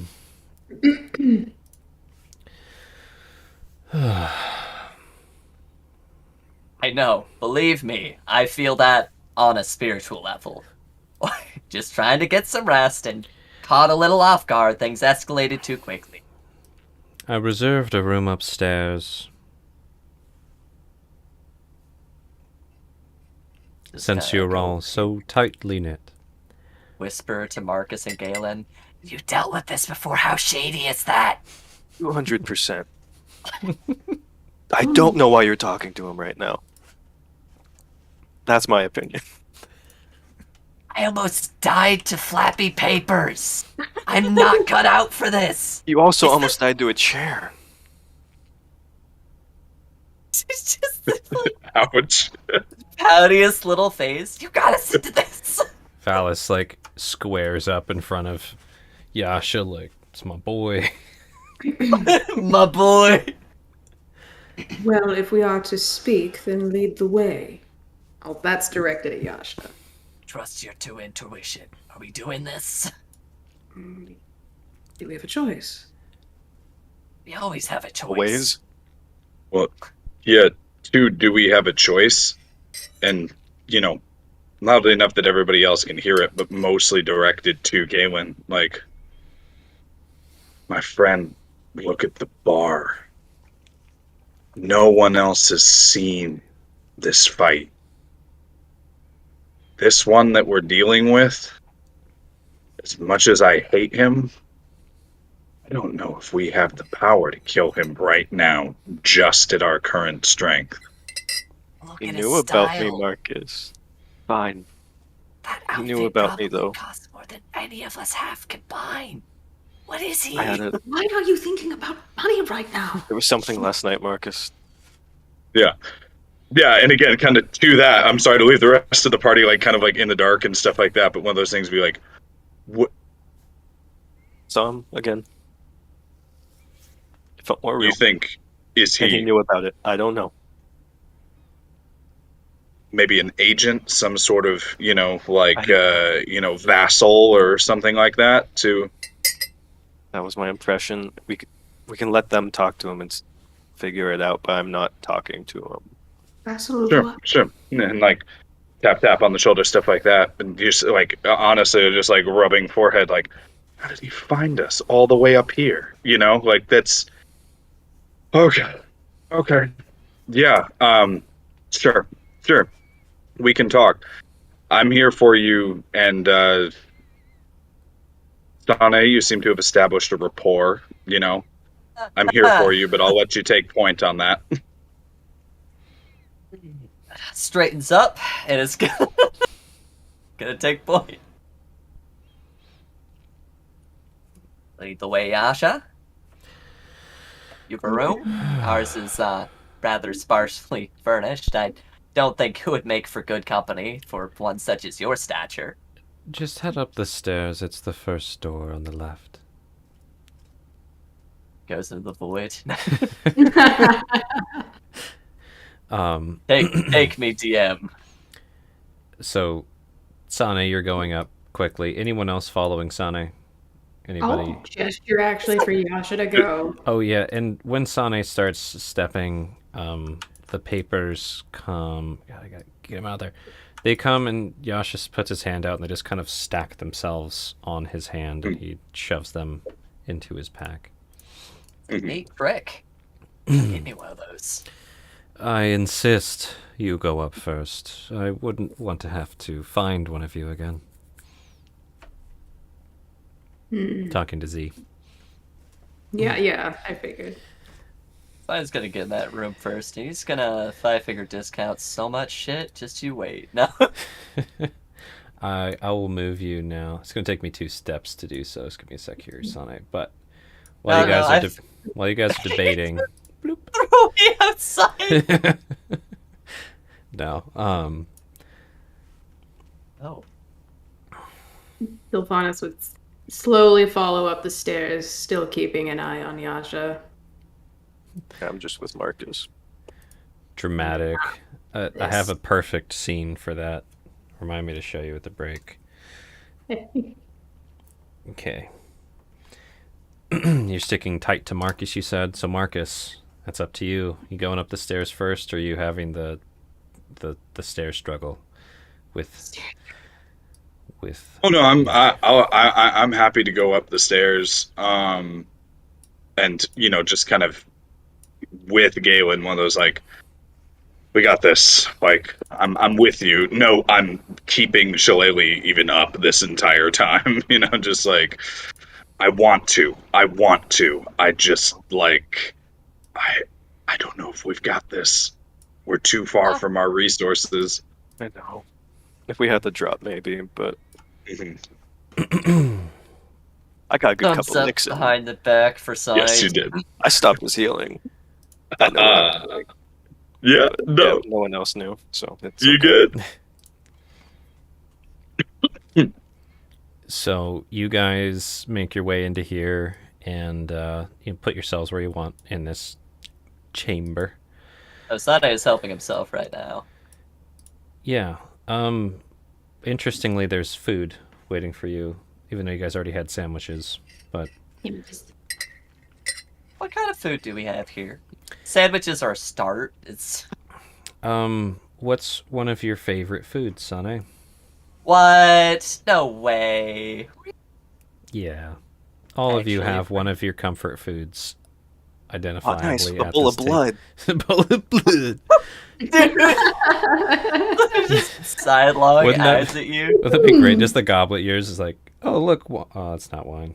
Shit. So, it's nothing fancy, but bone broth soup. Yeah. You got some BBS right there. Yeah. So it just has the widest grin, like, what? Can I, on my way to my chair, whatever, can I slide 2 berries across to Sane and be like, take 2 of these with water before you eat? Old man vitamin pushing. I Yeah. like it. Yeah. Doctor's orders. Of course. After Sane, What's That's up, Z? great. said after Sane is finished, I'll kind of like nod him over to come sit by me. Yeah, you can put yourselves wherever. Just imagine That's- the plates move. Those plates are part of the map. They will not move. So That's 2 hit points. Correct? No, I have life berries. That's 8 hit points. You should be back to full. Jesus Christ! That's why. Yeah. you Yeah. probably only need Since you one. asked, yeah, 2. Mhm. Sane takes one. Is like, this is amazing. Mhm. Immediately downs the other. Mhm. Savors it with the soup. Chef's kiss. Beautiful. Now, this buddy. Quick question. I'm assuming everybody could use a break before we Ooh, jump into yeah. this. Yeah. Sure. Okay, let's do a. I just need to get some refreshment. Then we'll pick up on this, and I'll try to breeze through it pretty quickly because there's fun stuff to do yet ahead. Full Alright. of blood. God damn it. In the meantime, think about what your characters like to eat. Sane knew what Yeah. he wanted, and Hell we yeah. will be right back in a bit. Traveling culinarian. Spice out here.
Howdy, Pard. Anyway. So this is pretty cool. Mm-hmm. I was not expecting a vampire psionicist. That's pretty fucking spicy. But this could be a pretty cool, neat goal for the party. Is eventually becoming vampire hunters down the road, or having the ability to like fuck with them. I'm not saying anytime soon, but just like having a distant goal like this. A scenario like this that shows us, how powerless we can be to some of the forces here is a huge moment in terms of like, all right, we need to get good. Like, we need to get connections. We need to get stronger, some influence. Mm-hmm. Like, I think that's the feeling that I'm getting from this interaction, and I am wanting to rise to the challenge. I think that's pretty neat. Mm-hmm. I agree. Terrifying, but also pretty neat. My brain is still stuck on what Z's favorite food should be. What's Z's favorite food? Well, It's gotta be some sort of like fowl, right? Yeah, yeah, like some sort well, of like.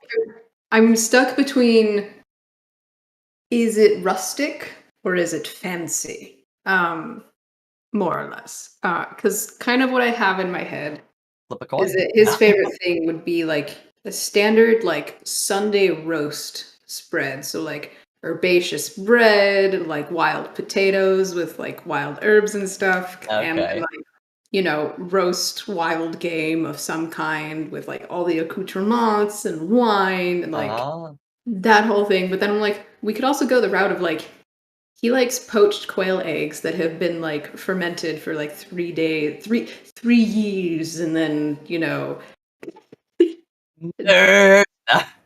diced with cured meats that are cured with herbs only found in his part of the world, and that Nah, kind of thing. just go So, with the nice roast. That's something you could put together as a ranger. That's something you could forage. There's a lot of flexibility with it. It's practical. Just go with that. That feels very Zilfy. yes, The fact that you're able to describe that clearly, and the other one you were just making shit up, I think really speaks character. fair. All right, real talk here. What's Marcus's favorite food? So that's an interesting one, right? And I I'm so kind of curious. want Gatz's like.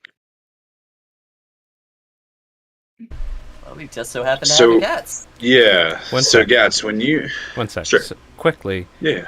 when I talk and when I don't talk, do you hear any white noise or fan noise in the background right now compared to before? You guys hear it at all? No. Negative. Okay, one sec. I'll be right back then. Okay. I lied. We don't have a cat. Continue. It's okay. So I'm of two schools of thought on this. Okay, Mhm. back. Sorry about that. AC is down, so I'm trying to cool this room off. Okay, what's up, Mike? What you got? Yeah. So Cool thought. so even just something simple like Marcus's favorite food, right? Mhm. So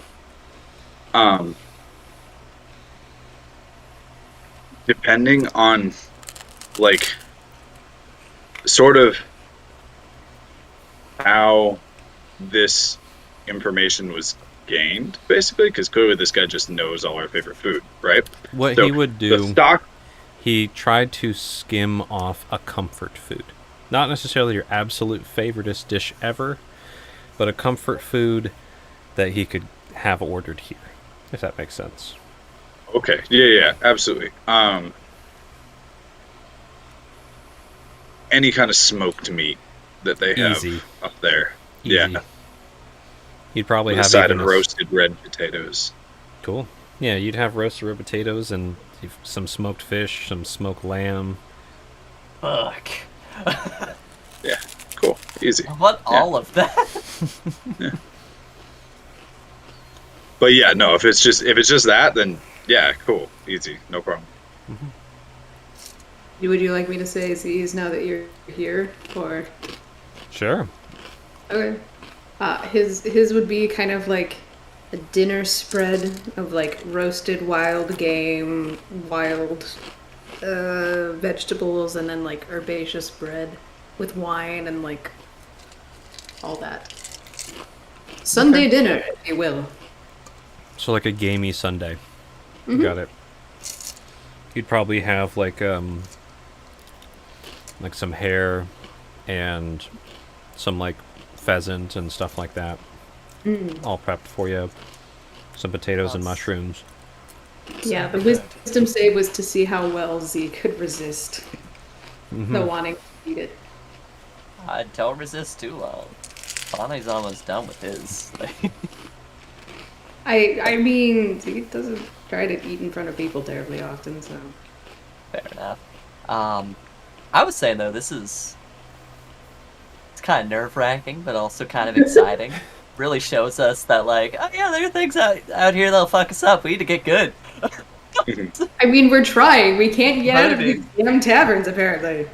Hey, cool things happen in the tavern. You leave the tavern alone. This dwarven tavern didn't do nothing to you. I will burn this tavern to the ground if it means we get out of it.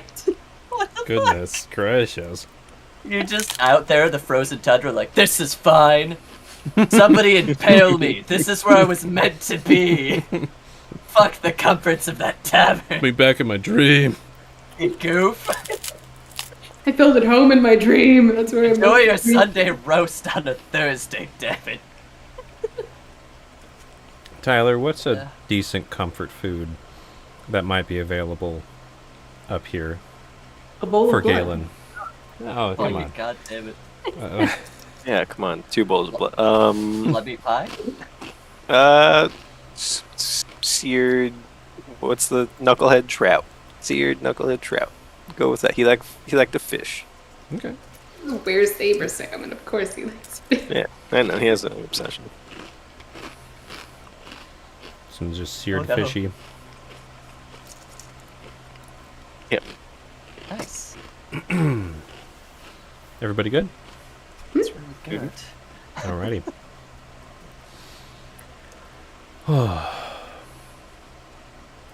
So,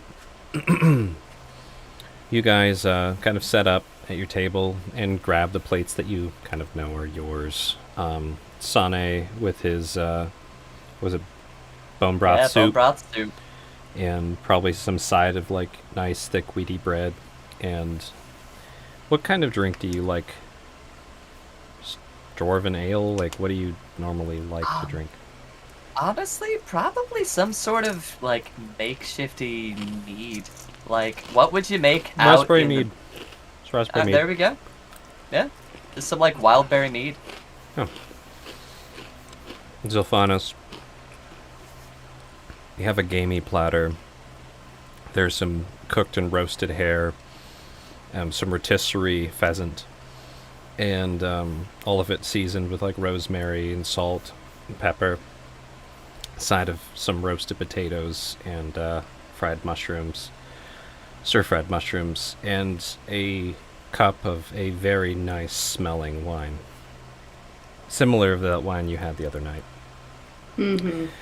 Marcus, you have a nice selection of smoked meats, a couple types of fish, some lamb, some boar.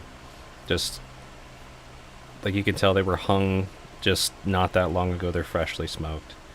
Delicious food. And what's Marcus's go-to drink? It doesn't have to be alcohol. Yeah, honestly, just water. Yeah. Orange juice. Oh, Prune juice. I mean, Ugh. no, no. timeless classic.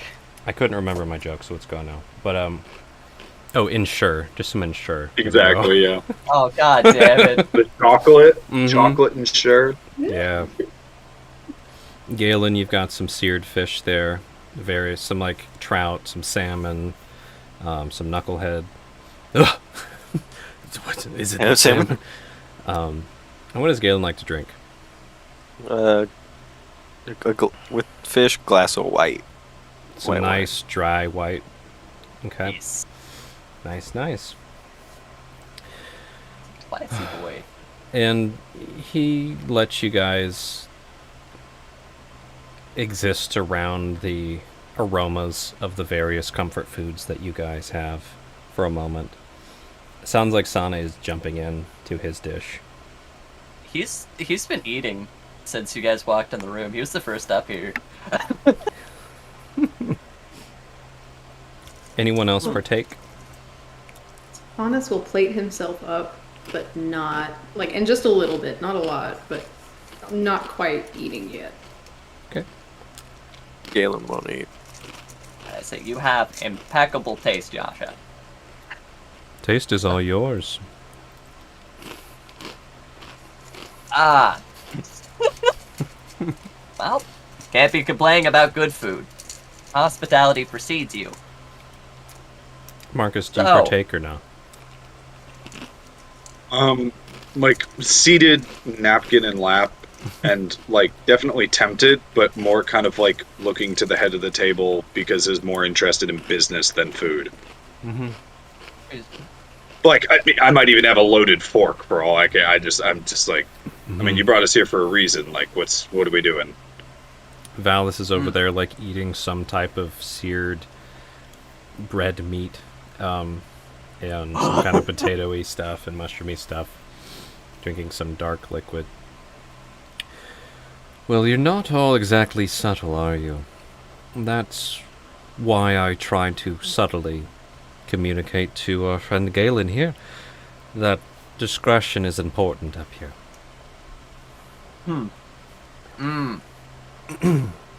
Big work in progress for our group. Though, Leaps and bounds, though.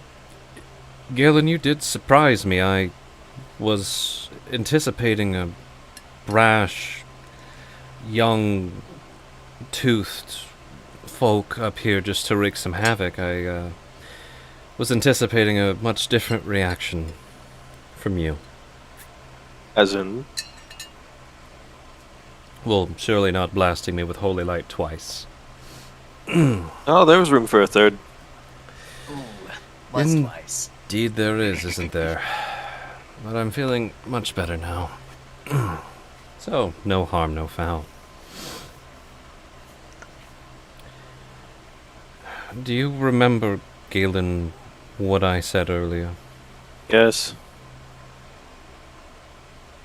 Should I explain it to your friends? By all means.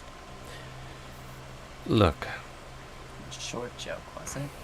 we have Yeah. a good thing going up here. It's been in the works for years now. We have a subtle way of existing where those who know how to coexist, you know. We do favors, and they do favors, and we have a nice thing going. But we don't go tearing people's throats out in the street, which is, to be fair, what my informant suggested you were going to be doing, Galen. I see that's not the case now. But merely just informing you all that if you do draw too much attention, it will draw hunters for your friend. And us.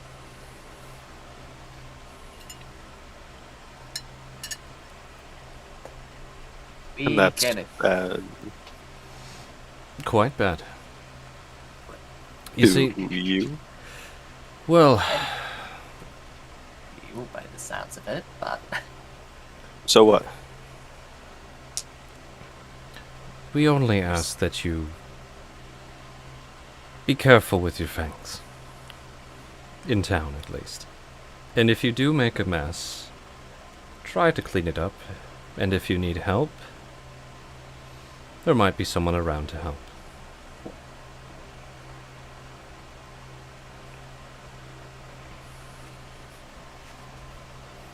Okay.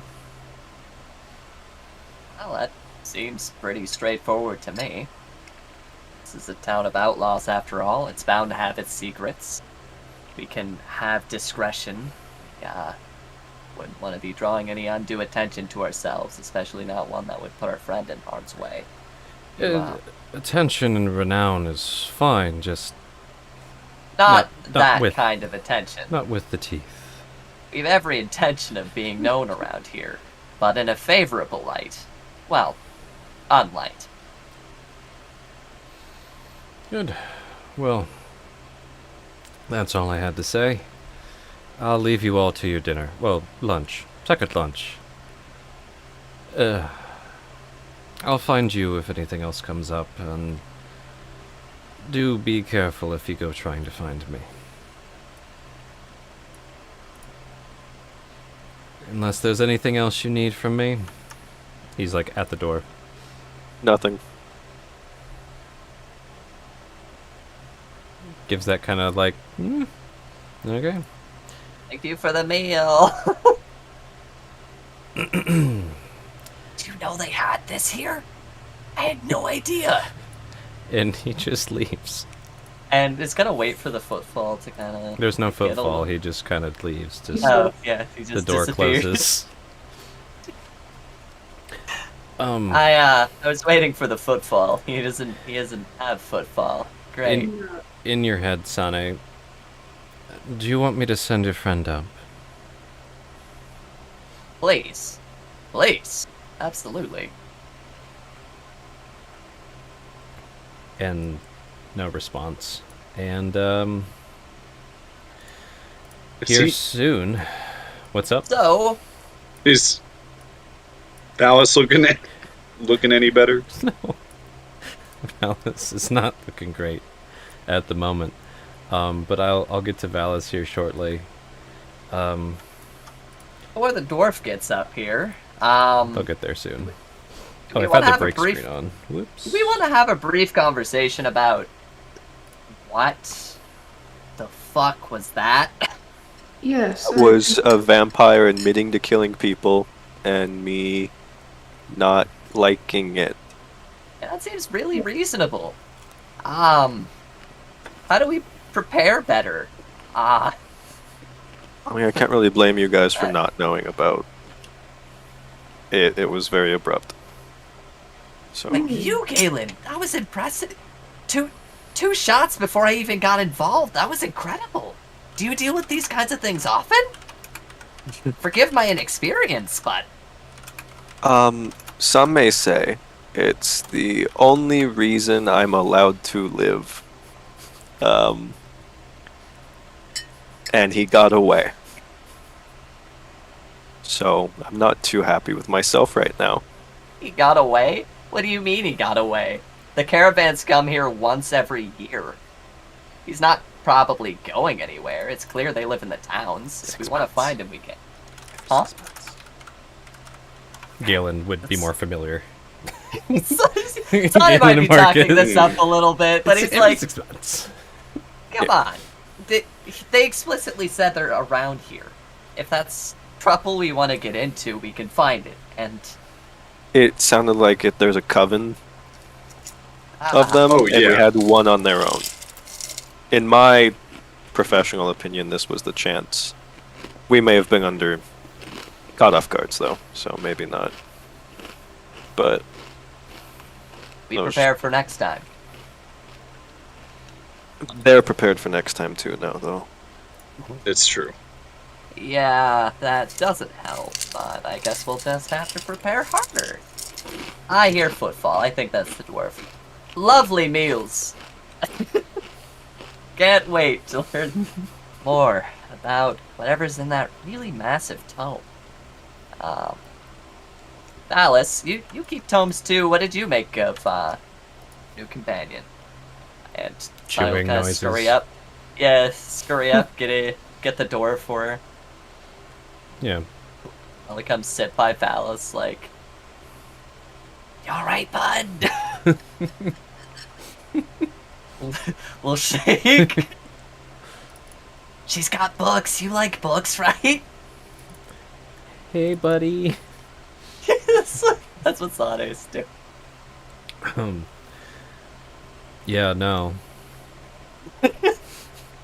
The gentle Well- jostle does nothing to Phallus. They just give you like this kind of like, look and eating their food. Couple pat on the backs. Go back to the seat. Galen and Marcus know how to deal with that, but, you know. Yeah, Sane did his due diligence. I'd like to continue this conversation later. For now, I apologize, first and foremost, on behalf of our party for scooting out of there, but we've got some nice food to share, a more hospitable room, and somewhere private. So, I would say things worked out in the end. I You're talking don't to the believe- dwarf. Yeah, don't believe we introduced ourselves. I'm Sane. Who are... I mean, God, I'm trying to think of the voice I had for her. It's gone now. Dang it. Sassy Dwarf. Yeah, Sassy Dwarf. I mean, we were up here because we were supposed to be up here. It's where we were gonna meet. Exactly. And we were prepared. So, now that we're here, everything's in order. We've shared a little bit about our field notes, the impression you are familiar with. Yeah, yes. You showed me the heart. That one did. He doesn't look too good, does he? He's a little shaken, that's okay. He's just getting some food in his system. My head's a little fuzzy. I don't. It's something I ate. Let me catch you up. We had discussed a bit of the field notes about the curse of the frozen heart. We had narrowed it down to possibly half-elf human, something of that general variety. Do you remember what we were telling you about, a recent friend that was marked, kind of some of the past experiences, ruling out the possibility of where Saber Salmon... Ruling out? But, again, we didn't catch your name. It's a pleasure. Good to have you here.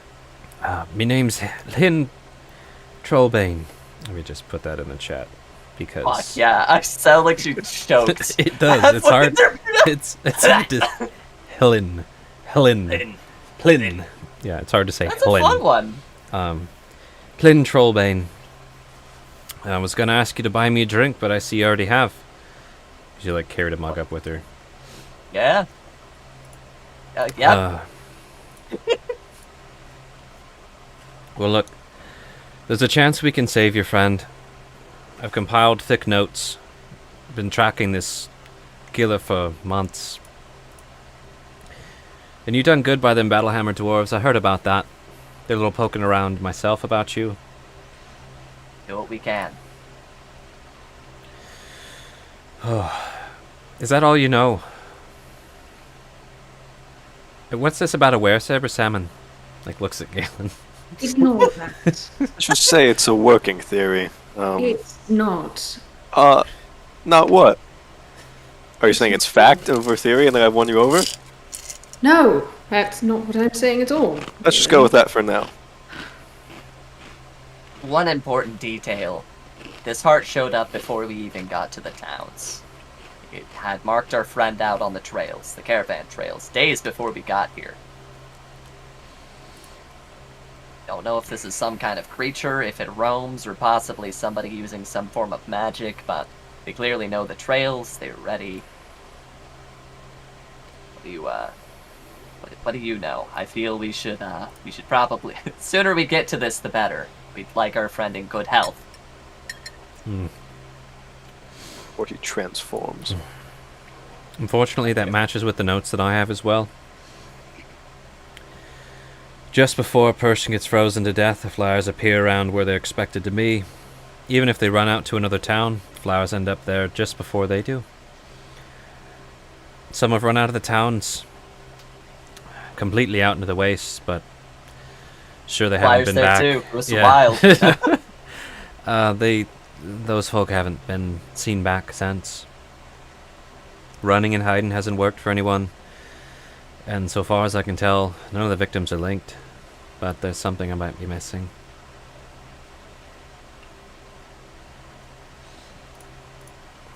Anything else you all know? These details are helpful. Didn't have this heart thing before. What about the were-saber salmon? Oh, it's not relevant in this specific case. Helg seems to be an outlier. He hasn't seemed to be cursed with lycanthropy of the fishy nature. But there have been reported cases from veritable sources that the deceased have that affliction, lycanthropy of aquatic nature. So, with the freezing, if this is some sort of creature that's striking at random, it would seem odd to me that it would fearmonger and mark things with flyers with posters. It really seems that might be the mark of some sort of cult, something with more at stake here than just feeding at random, right? Seems to be selective in the things that it chooses out. It marks its prey. It goes after them for a while. You're right on the money that it seems to be ritualistic of sorts. So, given that, when did most of these killings happen? Some rituals take place at certain times of year, certain frosts, certain events come up, trying to appease gods. There's the deity of these lands. She seems pretty frosty. Do you think it has anything to do with that? Certainly. Regarding time, from what I gather, this has been happening for at least 7 months. Likely closer to 9 months. And if that liar is telling some truth, then nearly a year now.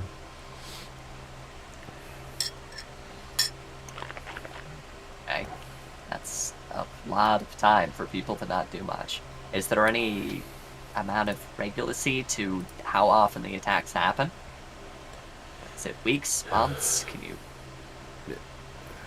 If I had to estimate, which I can't do her accent right now, I don't know why. I'm just going to give up on it.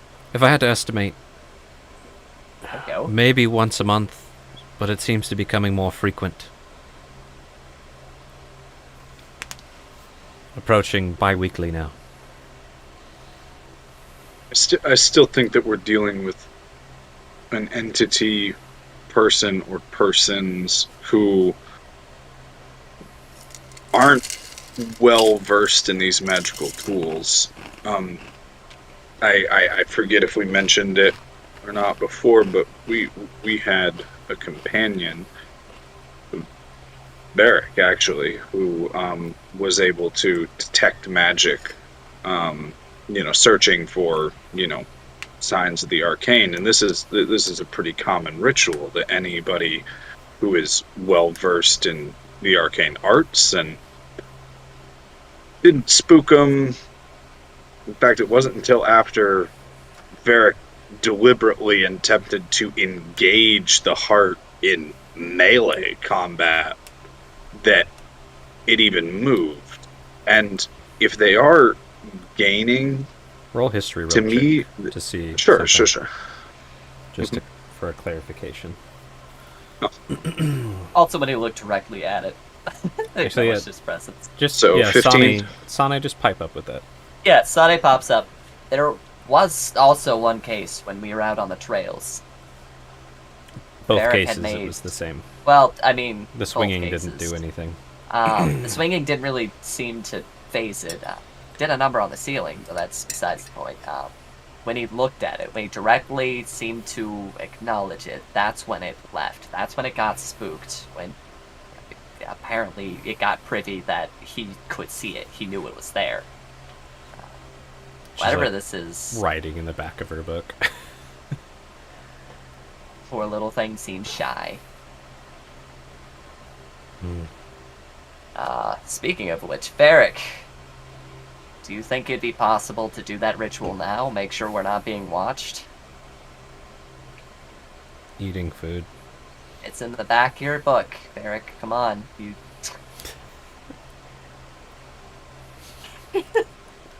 Slowly munching food. Munch. Um, Oh well. so, I will, if nothing else. I can cast detect magic real quick. go for it. Sure.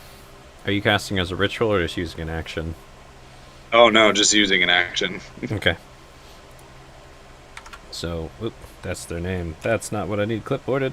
After several very, very long-winded moments of trying to coax Varric into continuously, I'll Just do leave it.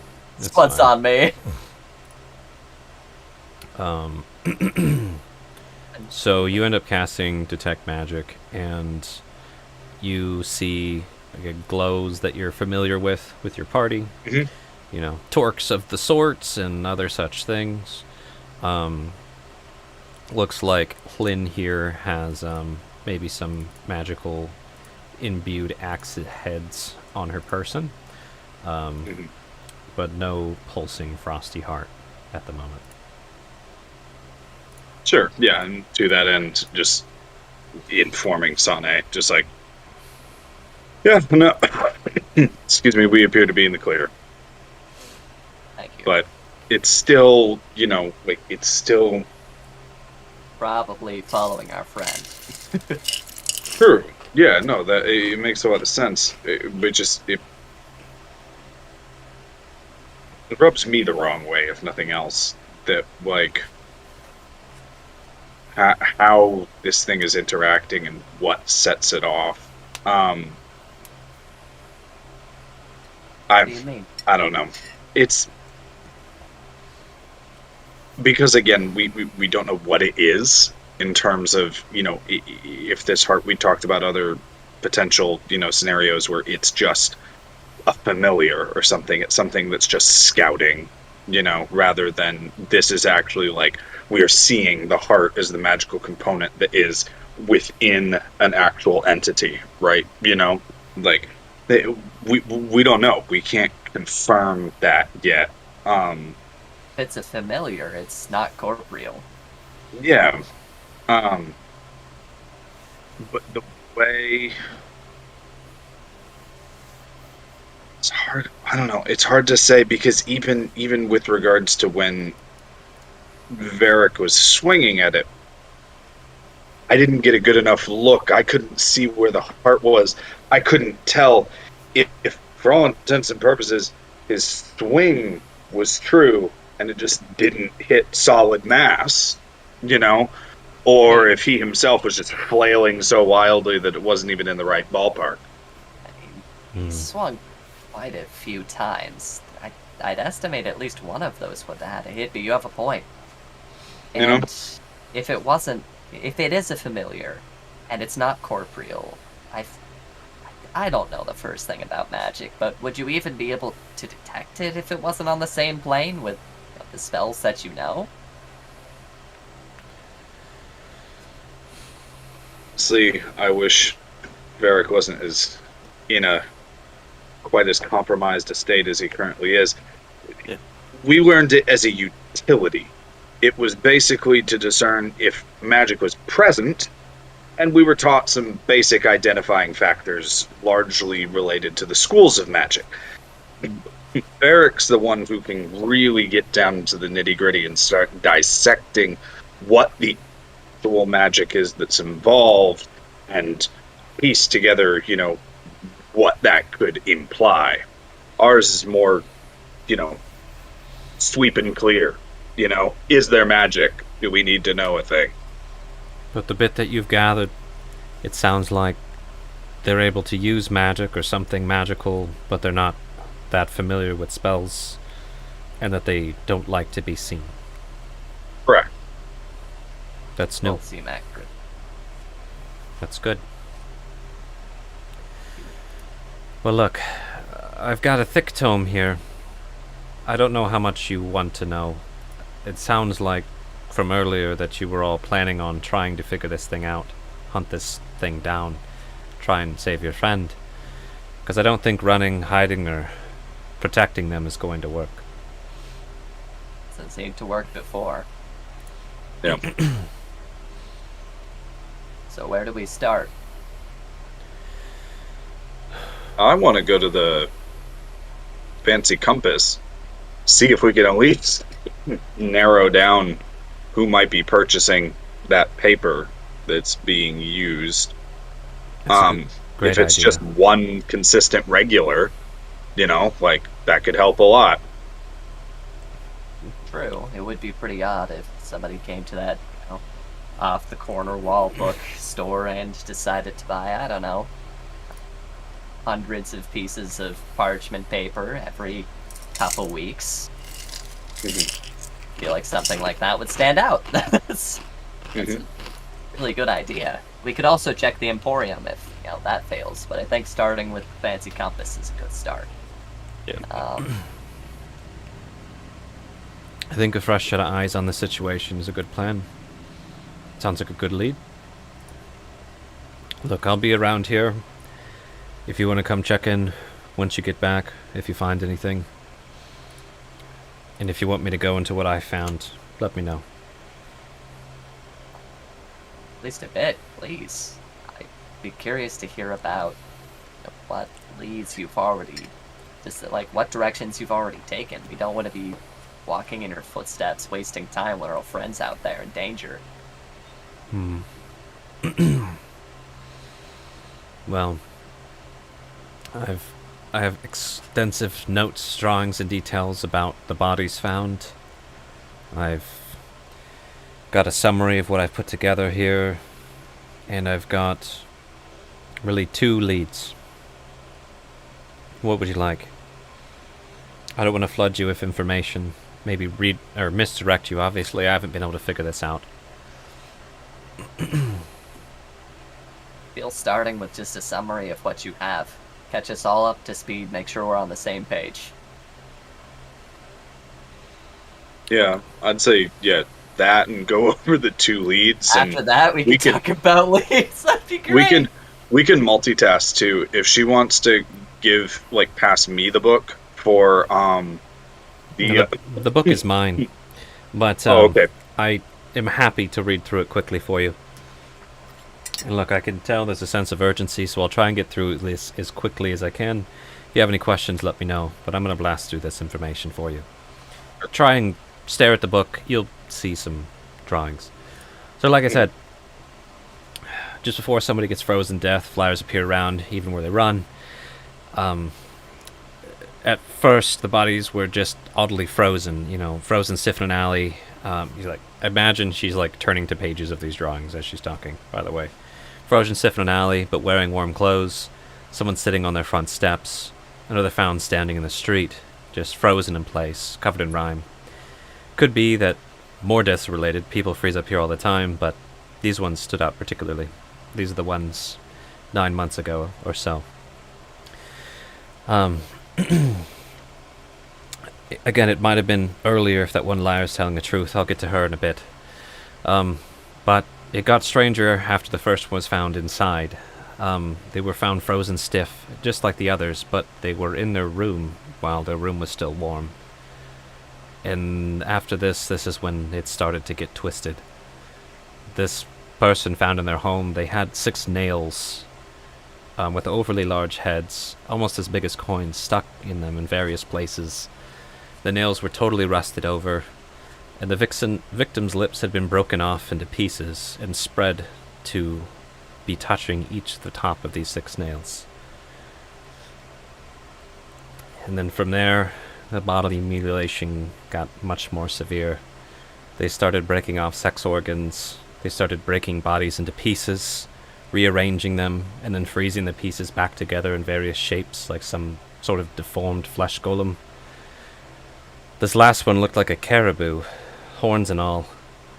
It's a rough charcoal sketch of a caribou thing with some kind of zoomed in drawing of hands and fingers for antlers and things like that. This one looked like a bird.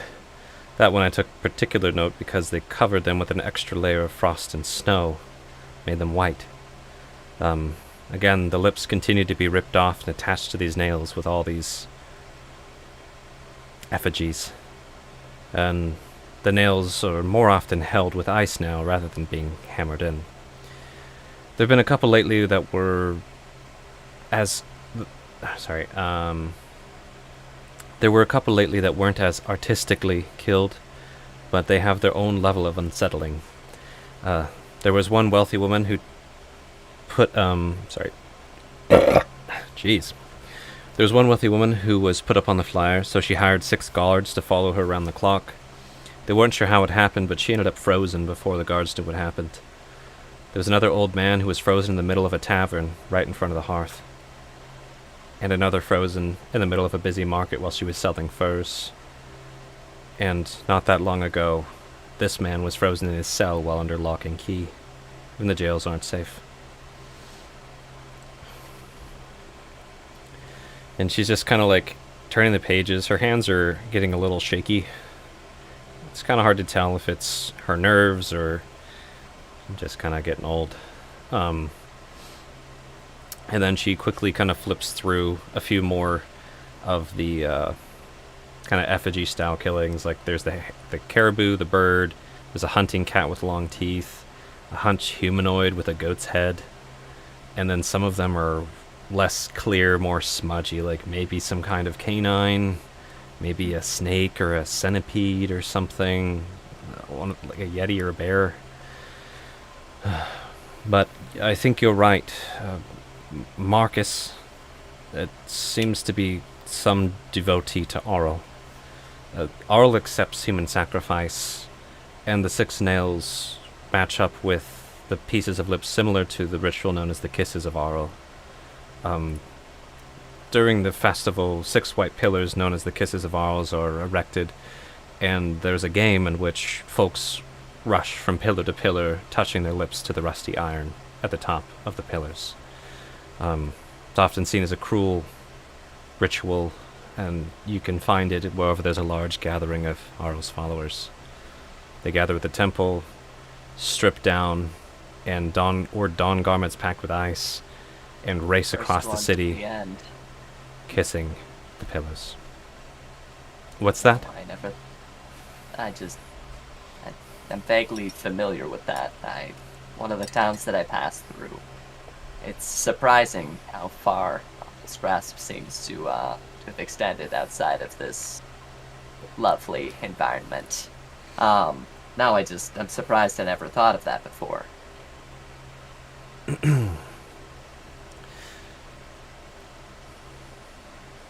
Those who finish the race are thought to have helped make a winter easier, according to their belief, and if they're part of the religion, are often exempt from paying for food and ale for the entire winter, covered by the local community. Another thing that leads me to believe it's something to do with Auril is the priests of Auril are all celibate, which might explain why they started breaking off people's sex organs. And like you mentioned, they are some type of magic caster or have some kind of nasty magic tool. The ice was not formed from cold and wind. And the killer moves around, as there have been reports in nearly every town, maybe every town. And as you've seen with the portraits, they're somewhat talented with charcoal portraits, enough to get a canny likeness, and they're literate enough to write down their soon-to-be victims' names. So, that about covers the damages. The leads. There's one supposed survivor of the attack, Saba Wardson, a street rat. She claims to have escaped, but they're probably just trying to get attention again. No one escapes. They've got a history of lying. There was no flyers with their face on them. It happened way before any of the other killings, and it doesn't match the mode of operation. Who is this person's name again? Sybil Wardson. Thank you. Again, liar through and through. Not sure if anything is true. Likely just lying for pity or attention. She said it was a human or an elf man, slender and tall, lighter complexion, dark nose, angry eyebrows, piercing blue eyes.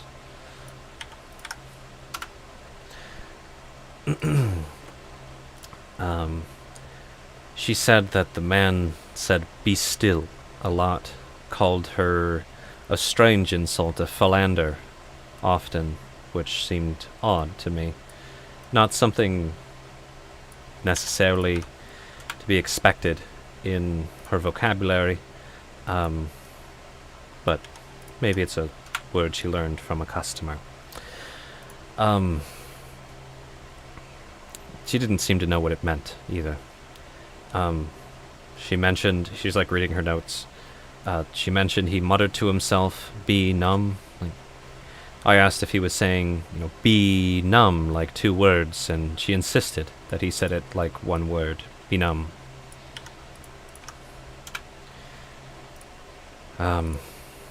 She said that he tried to choke her to death with his bare hands, and his hands were as frozen and hard as ice.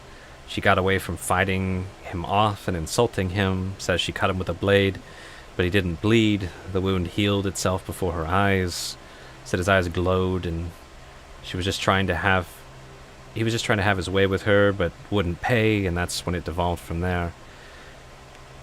Said they have no idea how he got in the room, but they were right behind me. It doesn't make much sense. Again, chronic liar.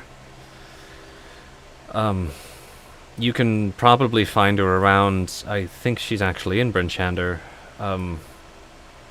Again, I don't think there's much there, but if you wanted to go talk to her again, she's a human female, golden hair, grey eyes, usually quite modest garments,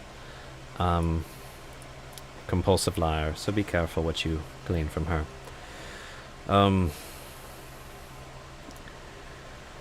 The other lead, there's a small traveling merchant company called Torgs. They're owned and operated by a kind of renowned to be shady dwarf by the name of Torga Icefane. From what I've gathered, the caravan's been no further than 1 town away during each of the times of the killings. I find that coincidence to be too much.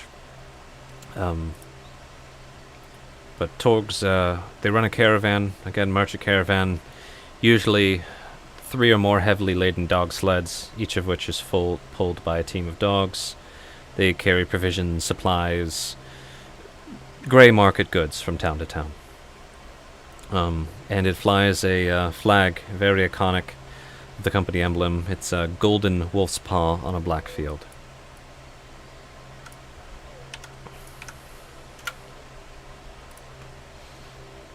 They kind of sell whatever people will buy.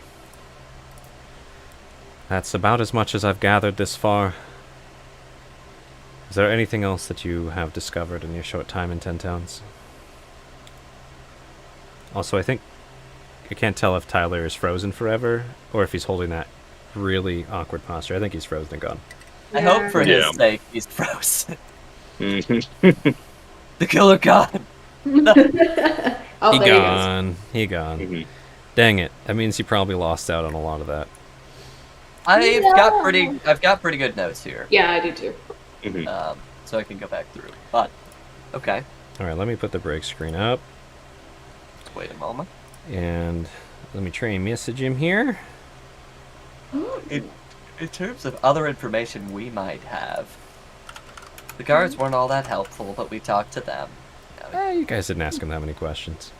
We didn't ask them that many questions, but it sounds like they tried to get involved, but haven't had all that much luck. There seems to be pretty cavalier attitude in the tavern. Just about the deaths, celebrating, living in the moment. I don't think that's all that useful. What else could we share?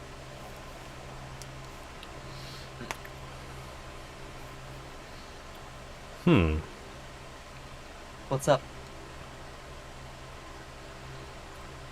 They might be gone for the night. Oh no. What happened? Scala just gone. Straight face rest of the night too.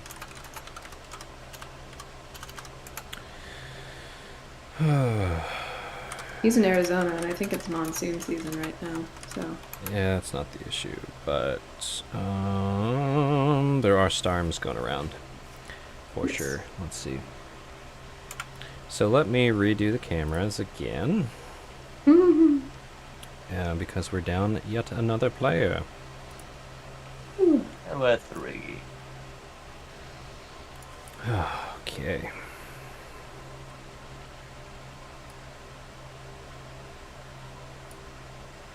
I don't think I'm forgetting anything that we've gone over thus far.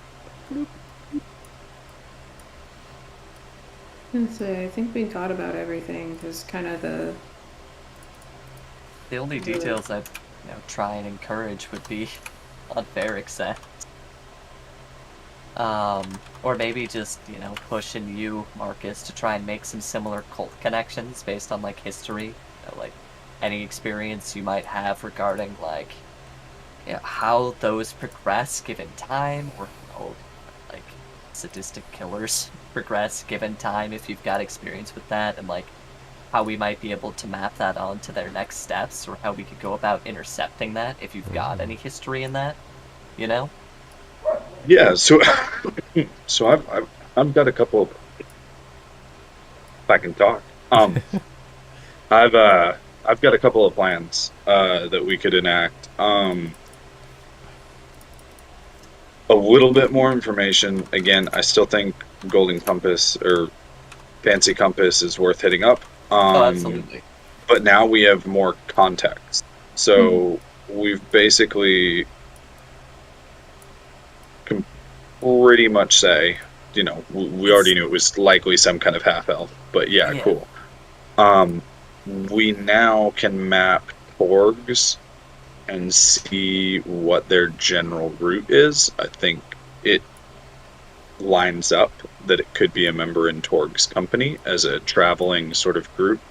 That would give them plenty of experience moving around the 10 towns and with wilderness survival and stuff like that.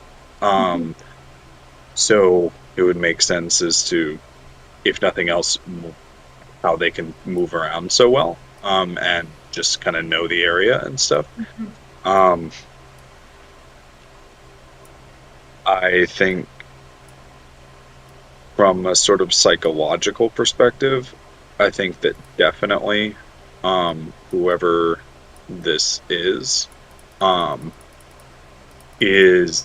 getting more and more used to Their powers. whatever powers they have, and are kind of flexing that a little bit and getting more and more confident.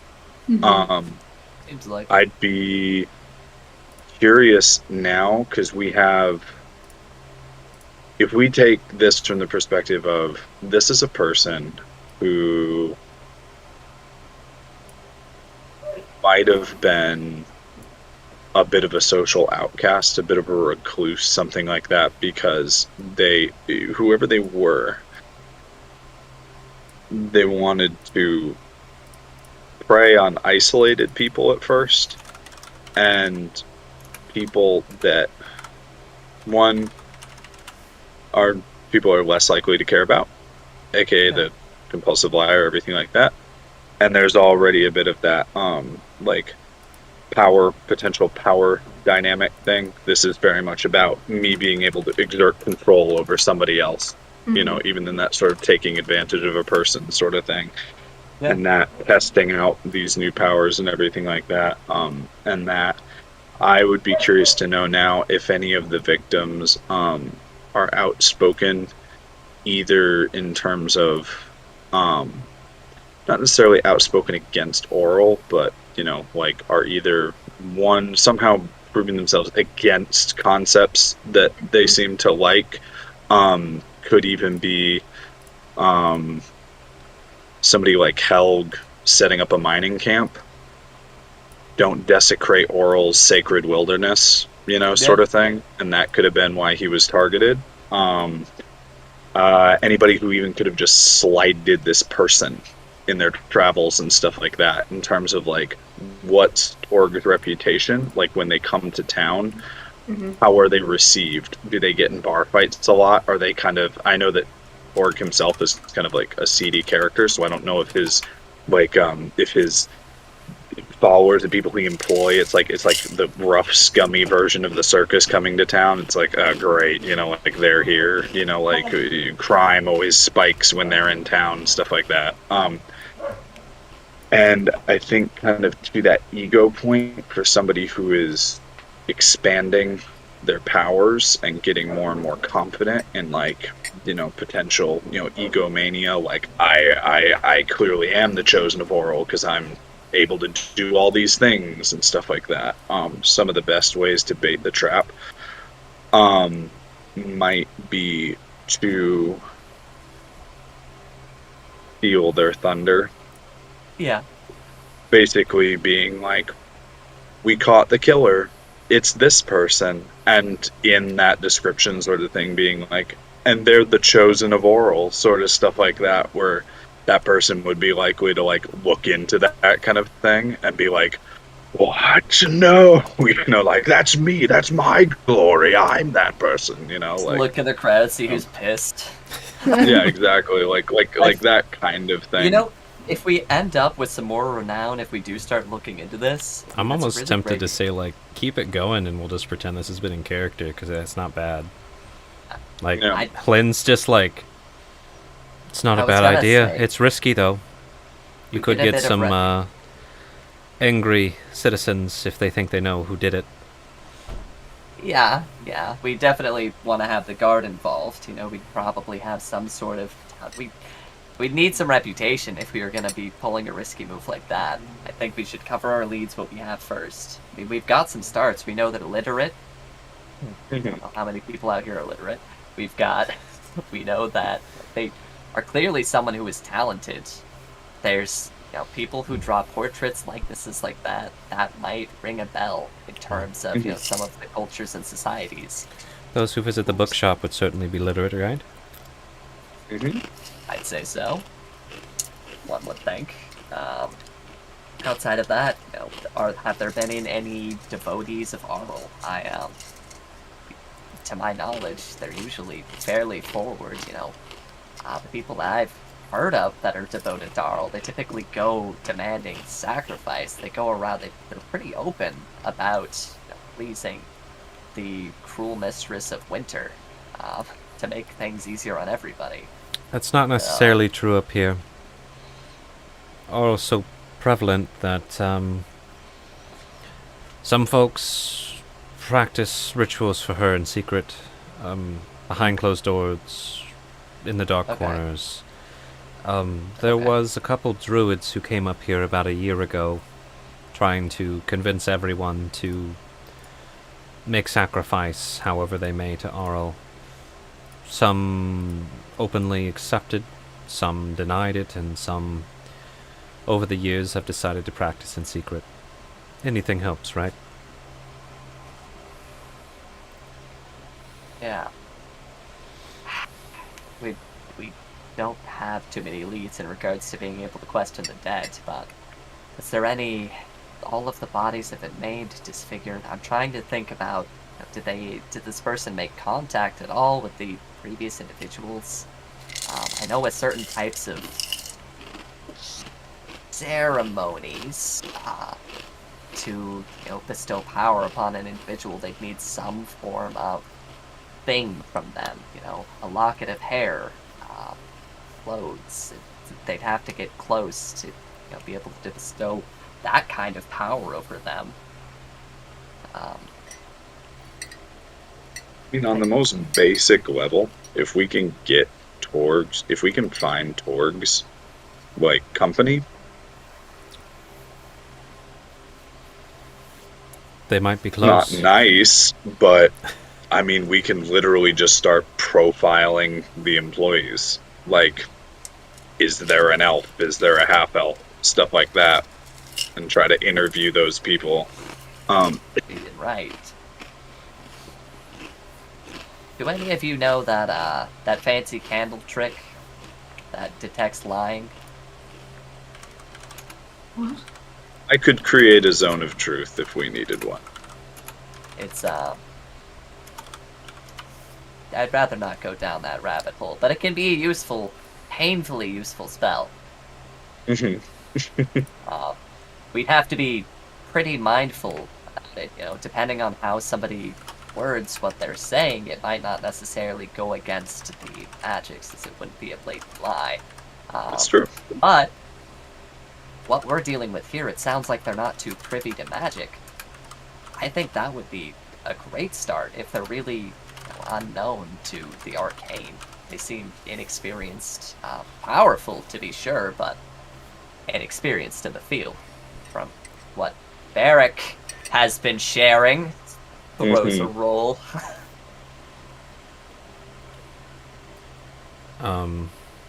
Roll an attack. Yours. Here's the thing, Sane's really good at throwing rolls. I lied. Not Yeah, now. like- But he's not great. Well, He just, just- like, does a like an awkward little like two-handed sip of his cup right then, and it just like ruffles his hair. Poor boy. Alright. Mm. Could I ask a little bit more what you know about the woman with the guards? You said that she just died right there with all those people around her. And 9 damage. I didn't see the body myself, but from what I learned interviewing the guards who came to investigate, it was similar to the man of the inn, just quickly frozen. No sign of how.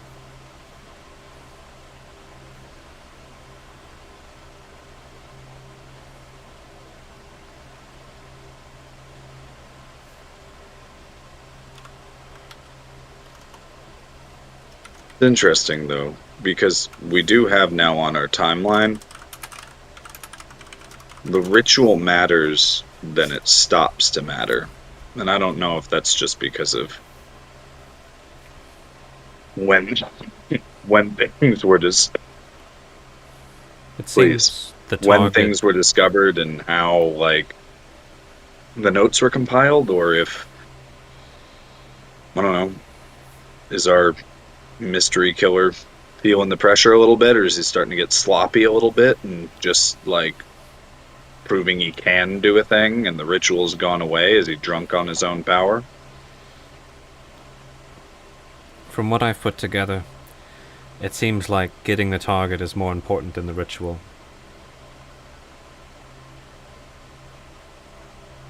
But if The they can, target's determined. if they can have their time, they've been getting more artistic. So in those instances, it was like it wasn't an isolated thing, so there couldn't be as much like Privacy. ritual time. Yeah. Okay. Okay. So two things. One, Ali, you said there's some kind of noise. Probably that Yeah. fan I was talking about. Yeah, so oddly enough, I've been tuning into the stream periodically, and we're fine here. Like, I can't hear any background noise through Discord. But, But when it's I turn the getting it stream, on my mic. Okay. Let me turn the fan It's off just- real quick. I'll be right back. I assumed I heard it. Okay. Sorry, Z, I interrupted. I just saw your note in chat. I'm sorry, that was my bad. Go ahead. No worries. Admittedly, I've been trying to jump in for a few minutes now, and I'm like, this is. Sorry. just throw a roll. No. But my kind of next thought is I'm gonna see if Z can actually like thumb through her book and look at the different people and see if we can find any common threads. Sorry, pop filter is different than a wind filter. No worries. Charlotte. Yes. If Hlyn will allow it, Z would like to kind of thumb through her notes and look at each of the individual like cases and see if he can pick any common threads out of that. Okay. She would hesitantly let you thumb through, like watching You you. would Don't very you know what I careful. mean? It's her Yeah. cool thing. Yeah. Yeah. Unfortunately, there's probably that static noise the entire stream. That sucks. Oh well. Yep. Was it? How Yep, bad yep, was yep. it? Pretty bad. It was very prevalent. Fuck. Oh no. Sorry. That's great.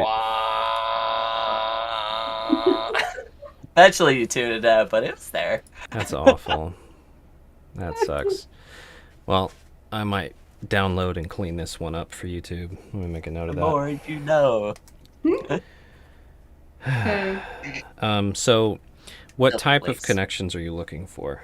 I guess that's my question. Commonalities in like, maybe station in life, if they had like were they alone, societal, or I think I already covered societal positions, like anything that would kind of seemingly give any kind of sense to the victims that were chosen. Because, obviously it's possible for people to be picked at random, but usually when you kill somebody, there is a pattern of some kind within the people that you kill. It's a little raffle wheel. Yeah, right. Because I mean, like, and there was the suggestion brought up, obviously, it could be people that slighted them, but then it's also like, is there anything else beyond that, since that's a little bit hard to determine? So looking at more at things that could be reasonably determined from what we know already. Yep. So go ahead and roll me an investigation. Okay. 14. Okay. So you're flipping through, trying to figure out, like, what's the profile here? You're seeing gender doesn't matter. You're seeing that, it's even like the hair color is noted and things like that. That's not a species doesn't even matter. There's dwarves, humans, elves, halflings, even a half orc in there at one point. You're seeing that there's a difference in class. There's the lowly street peasant, and there's like the woman who had enough money to hire 6 private sellswords on a whim. As far as like their social profiles, there's business owners, there's lone wolves, there's political figures, and as far as the notes go, like that's so far kind of what you've gleaned together. So almost a pattern of not having a pattern. And Okay. was there any other variables you were trying to compare? Not for now. I might think of more later. Okay. Gotcha.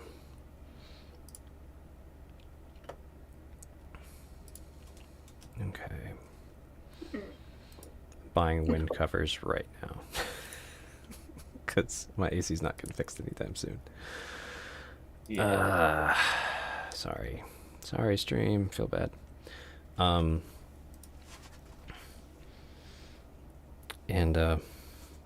find anything?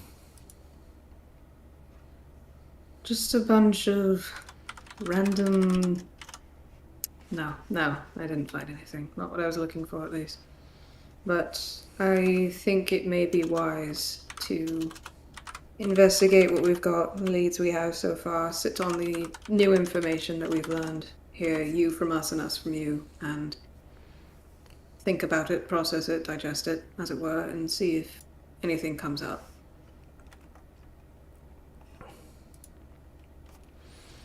Got it. I wish you luck. I'll be here down in the tavern if you don't mind. It not busy enough up here. And I tell you what. She's thinking. She kind of like wiggles in her seat a little bit awkwardly.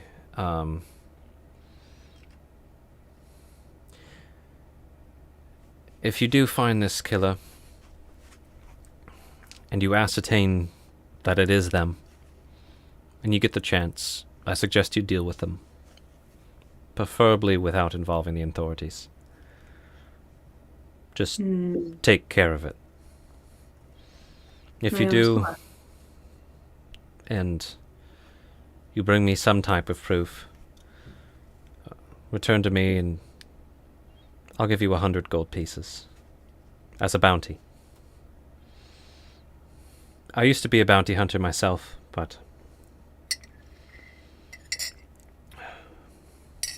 my time's passed. I see. Well, do any of you have any more questions? Kind of looking at Sane and Marcus. None that I think will be it. Leads. I have leads. I'm sure Yes. more questions will come up. As we figure things out, we'll be sure to communicate. We're incredibly grateful, Flynn. Thank you so much for your time. Be careful. And just kind of gives you the nod. Give her a nod back. Gathers her Bunch of nothing. her giant scrapbook and stuffs it in her pack. Loud scrapbook noises. And she, gets up, takes her leave, and heads down the stairs. Whoop. Wow. Oh. Shall we take a venture to the Hansi Compass? Helga's in so much trouble. The good news is, it wouldn't have mattered if he was with us or not when we were investigating this.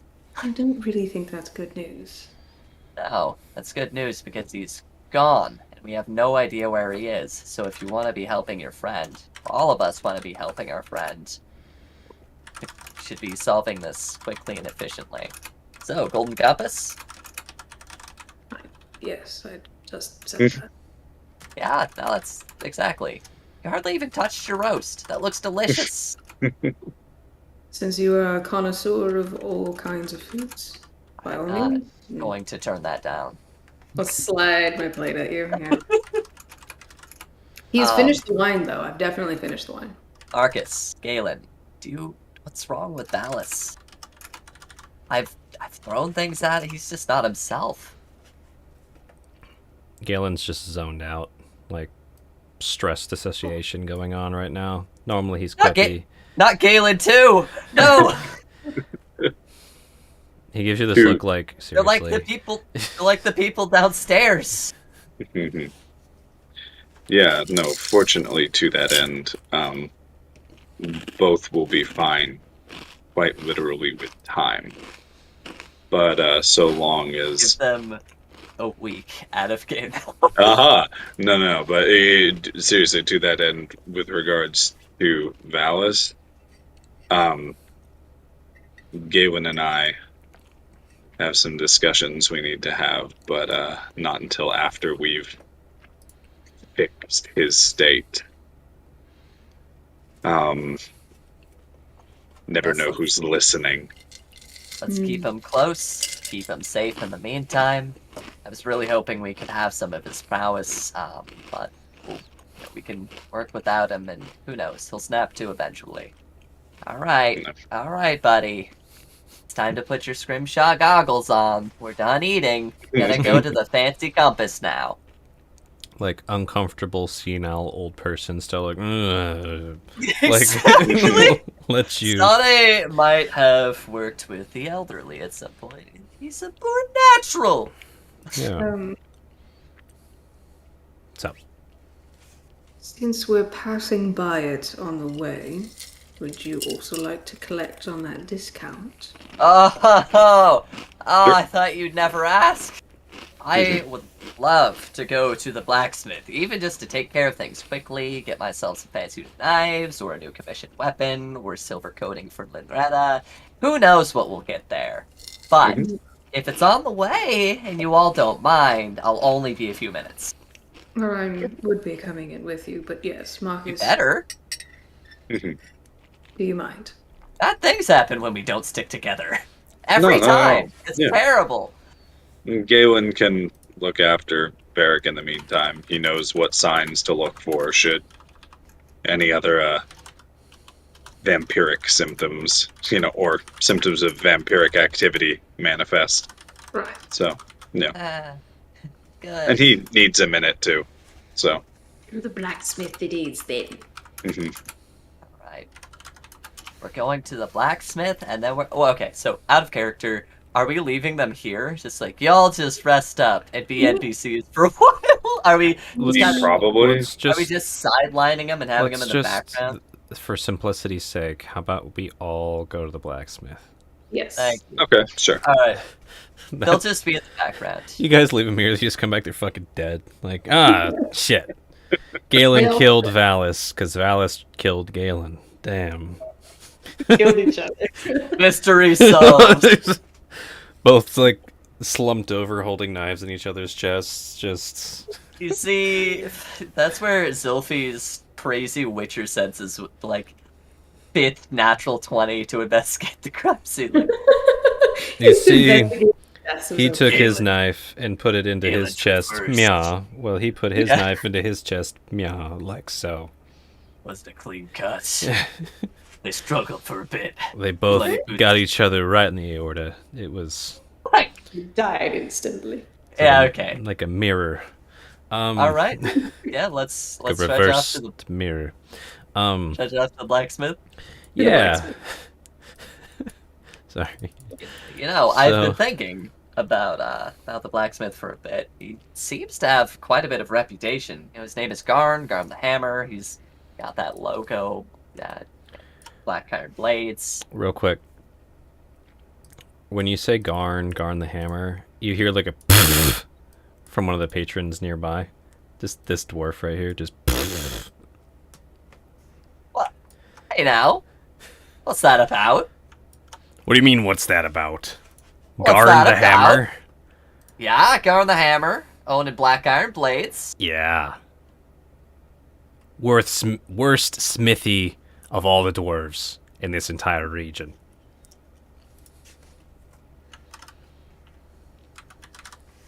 Tell me more. Hold on, what smithy do you go to? I just have me arms built up in Kelvin's cairn with the mines with the other dwarves. Why do you think Garn is down here making weapons for all the would-be adventurers coming through the first town they see in 10 towns? I imagine there's a fair bit of coin to it. Doesn't he Just make nods pretty like, balls? nods. Oh, of course he buys iron. Wouldn't trust him to go get it himself. Oh no, believe me, I recognize that. We're the ones who brought back the recent shipment. Ah, you be good to them mining boys. So let me be warning ya. Everyone in Bryn Shander, hell half of 10 towns, knows Garn's weapons and armors is shite. It's a common occurrence up here. You heard about some newcomer went out and then died. And, he was carrying a black iron blade to boot. Snapped in half, handle comes off, hilt loosened, couldn't block a blow. Armor came off, weak spot right where there shouldn't be. But you're right, he's got the cheapest blades in 10 towns. The notorious Hammer and G. Oh no. Well, glad me and me fellows could be doing right by the boys of the mines. Battle hammers, yeah? Aye, we all be swearing to the Battlehammer clan. Of course, we aren't all Battlehammers, but we're all for Battlehammer. It seems you be knowing quality. That right there, something to be respected. Just a deferential nod, a bow. Name's Sane. Aye, let me pull up a name. Give me a sec. Whoop. Boy! Ooh, boy. My name's Aelhild. A what? Aelhild. What a name. No, you. Nice made to be fun of meeting me, you. Guard. He, like, stands up, drinks his tankard, sets it down, and, like, does the whole handout thing. Yeah, pleasure's mine. Like, give him a hit. Give me that hit. Like, what? Thanks for having the boys' backs. It's important. And he, like, gives you Yeah. all a nod. It's important. Aye. That's what we have out here. Now, wishing you and your boys the best. Aye, I'm gonna get to me meal. I'm already leaving. As you walk into the back room. No, do that. That's amazing. No, No, so you thought you were leaving. You like come Here's what into happens. this. The door starts to open, does a quick circle, and then walks the... Go back. You got a He's whole there for a scene. second. You peeked Ah! in, and there's these 3 old men bickering, like 2 old dwarves and this old human man, just like no, like spittle flying across this coffee table. Ah! That old man. You know, you can settle this debate. Oh lord. What's the debate? And the two dwarves like, don't you help this old man out. You leave him be. He can defend himself. He might be Now, human, hold but on. he's probably older than both of us combined. Now hold on. If there's a debate to be had, we'll just kind of peek out the door like, I don't know. You were Just peek out, come back in awkwardly. let's hear it quickly. The old man, like, wobbly stands up, like, holding his cane. The best beers is brewed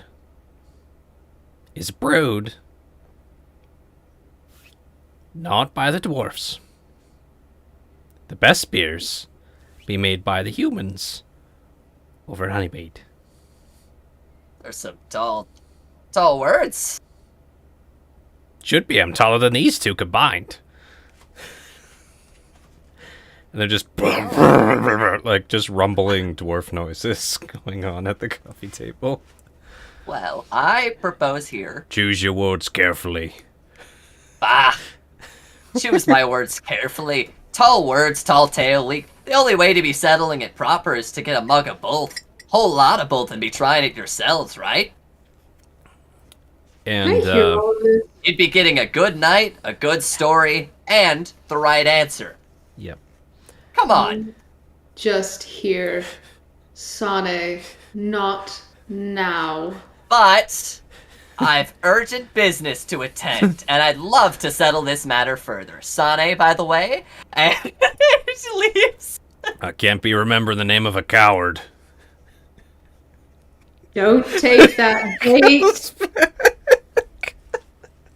Sane's hand is on the door. They insulted my honor. Don't care. Get over here. We have other things to worry about than settling bickering old men's arguments. Kind of peeks in, like, what's your name? Come back when you're ready to settle this. Oh, gladly. He Yeah. still leaves. This time, Actually leaves the establishment. All right. Beautiful. Oh, holy crap. Okay, And- so to recap, what this dwarf told us is don't go to Black Iron Blades, go to the mines to get weapons made? He Oh, he yeah, said that's convenient. Battlehammer Dwarf is like, yeah, go to Kelvin's Cairn. To get you gotta buy from me, brother. He is- like, uh-huh. yeah, he very openly bashed on Gorn the Hammer, whose shop is literally across the street from this bar, because he said he was a miner from Kelvin's Cairn, or he's from Kelvin's Cairn, and that's the only place to get real metal, basically. To clarify.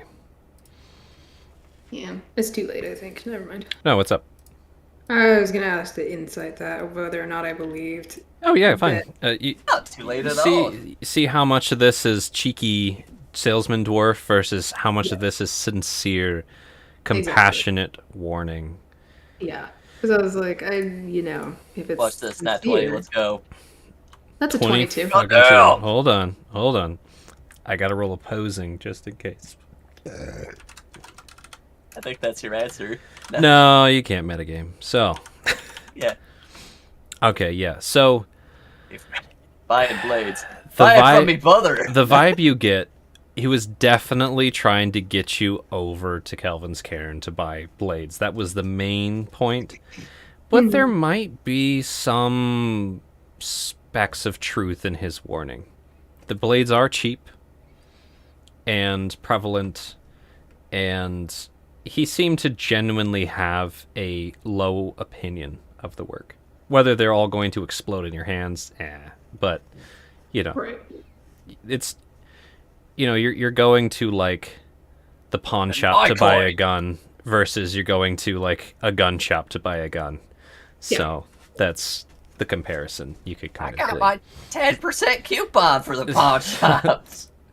I can't think of a better comparison off the top of my head right Yeah. now. But does that make sense? Yep. As Z kind of thinks about it, he just kind of gives a sigh. It's like, yeah. Okay. So y'all are heading to the Black Iron Blades, yeah? Yeah. Alrighty. Yeah, okay. Alrighty. Give me one momento. Uno momento. Cool. And... Whoomp. Got a whole map for you this time. So, Whoa! Woo! you guys come into Black Iron Blades, and there's the familiar fiery-haired dwarven lady behind her kind of general store counter. Introduced herself as Elza last time you were here. Oh, there's a better picture of her. She got her tools hanging on her belt. She's just kind of like lazily reading some book by the counter. Oh, welcome back. You gonna buy something this time? I think we're here to see Garn, actually. Rolls her eyes super hard. Garn, you got About- yourself some business. Wow. Deep. Well, And big old Goddamn, Garn Garn. boy alright, man. Goddamn. stops tinkering. Like you just hear like tools falling onto wood as he just drops whatever he was doing and kind of rushes through the door. Alright, business. Aye. Oh, it's you fellers. I still got them set of knives if you want them. I mean, they were fancy set of looking knives. That's for certain. I actually had another question. Do you do commission work? I mean, you've got so many different types of blades, weapons here. I have something in mind that is... Well, it needs a dwarf's expertise. Of course we do wouldn't commissions. It's half me business. So, Cost you a I... little extra, of course. Of course. Quality always costs extra. That's to be expected. So, what I had in mind, I made this contraption. Pulls out Linretta tied to the silken rope. Aye. That look on your face, you have no idea just how fitting it is. That's why I'm hoping for your help. I am looking to have some form of chain weapon that I can use to strike at people from a distance. I'm used to throwing daggers. I need something that feels familiar, but I can only carry so many on me. You's trying Sure. to attach a bunch of daggers to a chain? You don't have to attach a bunch of them. Surely you know about some sort of chain weapon that you can use to attack from a distance, something a little bit more finesse. I mean, Nothing? he like walks over here and picks up this flail with 3 balls at the end of it. I mean, we got this flail here, just you'd be That's hitting them a 3 start. times. That's a start. attached to chains. Look, come on, look at me. I don't want to be anywhere near the person I'm hitting. How far do you think you could get me to be able to strike at somebody? Even semi-reliably. Something on the end of a chain that I could use. Have you ever heard anything like this? I it's an mean- unconventional idea for a weapon. I got it to work with a rope, but it's messy and it needs He that just touch. kind of laughs at Needs- me. I got it to work with a rope. Don't listen to it's a proof of concept and it needs that Garn the Hammer touch. I mean, I sometimes be making harpoons for the whalers. Yeah. Oh, yeah. Woo! It's just an oversized dagger. That's a start. He like We can be working. he picks up this spear. He's like, I mean, how far can you throw something like this? Could be attaching a chain to the back. You could do your whaling and go ahead and Oh no, I'd want to be putting this through things like a Yeti's eye, some of those tundra crawlers. Ah. And you want to drag it towards you. Ideally not. But So he'd already slammed his flail down. He aggressively puts down the spear. What are you trying to do with this chain? Are you trying to trip something up? Normally you attach a chain to a spear or a harpoon because you're trying to slow something down or drag it back to you. that could be useful. I'm thinking, if I could lash out or slash at something from a distance or stick it and pull it back without being stuck fast. Being able to strike and recover what I have. I mean, you could just pepper somebody with bolts from a crossbow or a bow and then go retrieve them after the thing's dead. Problem solved. I got plenty of crossbows and bolts around here. And he starts walking towards the rack of all I got my bow. I'm looking for something a little more meat. And I figured...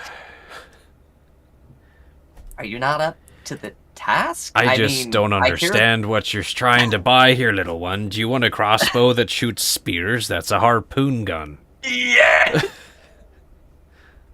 This dagger here. Her name is Linoretta. She's the finest I ever had, and she's my lucky dagger. Give it here.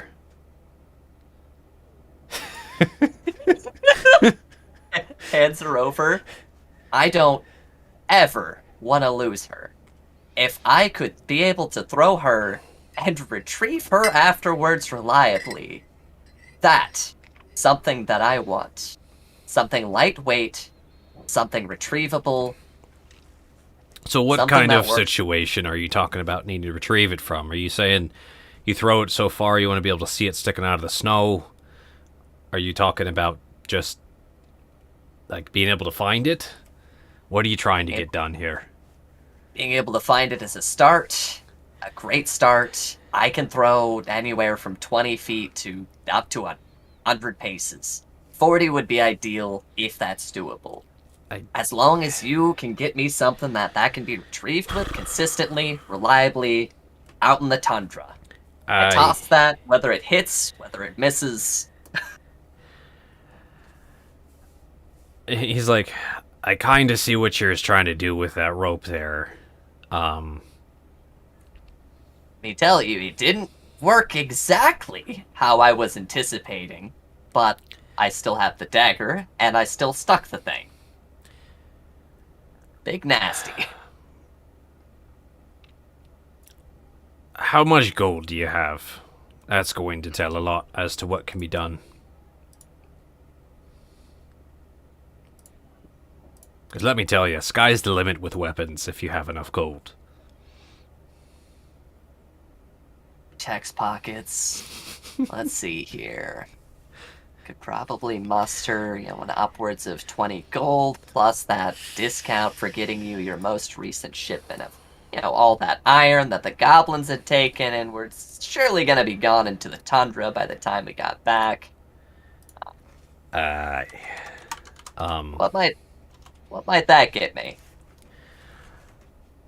As far as retrieving that knife, not much. The rope thing you got going there, probably not the worst thing you ever done with that kind of a budget. Well, how much would it cost? I'm gonna be around a while. We plan on getting some funds here soon. I mean, if you upped that gold a couple digits, you could be getting some magic and enchantments on the thing. Some type of way to make it glow so you can find it in the snow. And I even heard that there's some dwarves, maybe I could even do it if I got supplies and the right scroll, make the thing come back to you after you're done using it. Now that sounds of interest to me. I don't have that gold yet, so let's start with the throwing daggers. How much? For the size? When in doubt, just throw another one, right? Yeah, exactly. That's why I made the set. Now, I'll tell you what. These 8 daggers here, which I think originally I was offering, 15 gold? That was already a pretty good deal.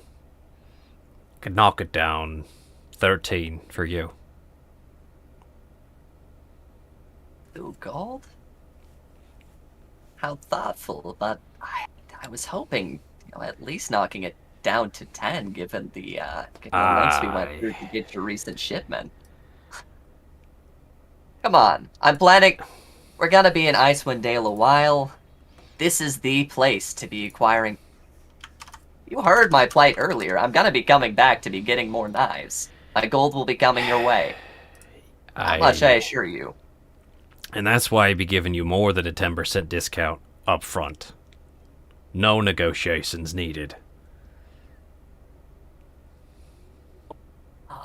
And you get the nice little case. The nice little case. You can keep the case for the next set I buy. 11 gold. But the case is form-fitted to the knives with the leather, so that doesn't make any... You're taking the case with the knives.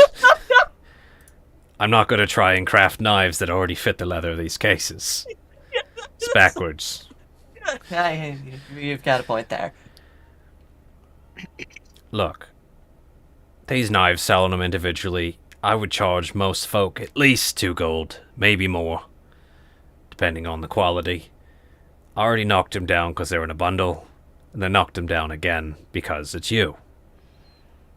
So, 13 gold seems pretty more than reasonable as a thank you. Barely covers the iron, definitely doesn't cover my time, and it certainly doesn't cover that nice case. Well, I suppose I am a sucker for a nice case. How about this?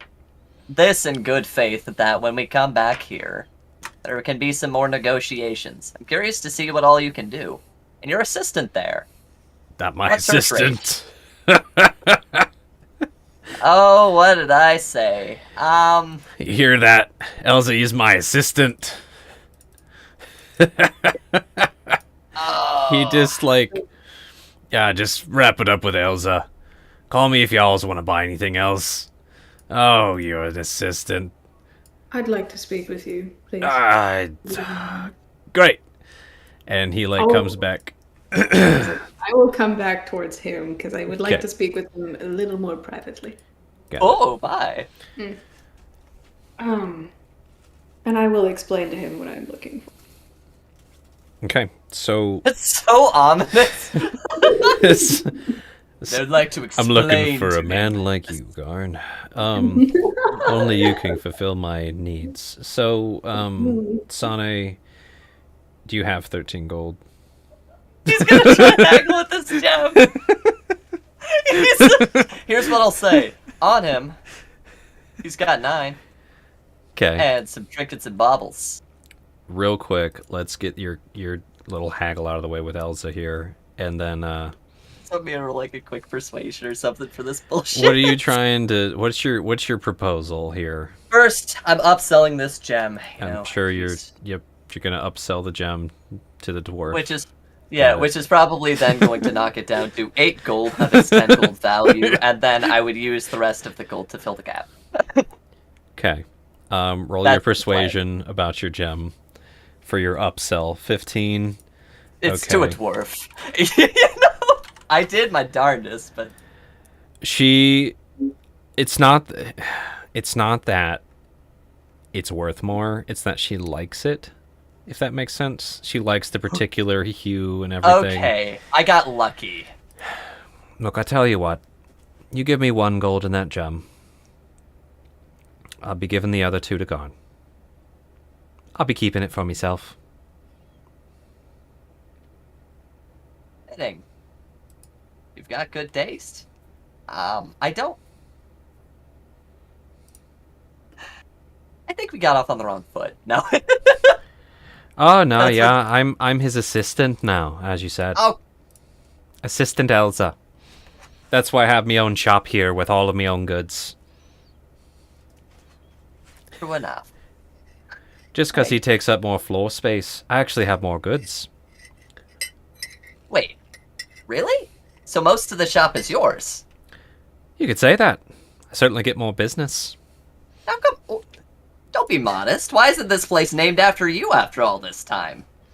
Ah, Clearly you're the one bringing in most of the customer. That's what Sane's doing. yep. She's Alright. just kind of small talking with you. So Zilphanos, you're like, hey, Corn.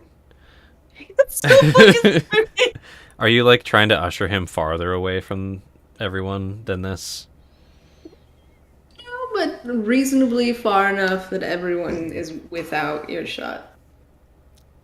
You're in a shop, just you guys. I mean, you could try to talk under Sane. Roll me stealth for how quiet you are. Just watch. This is not gonna be at all. Oh, 16. Okay. Okay.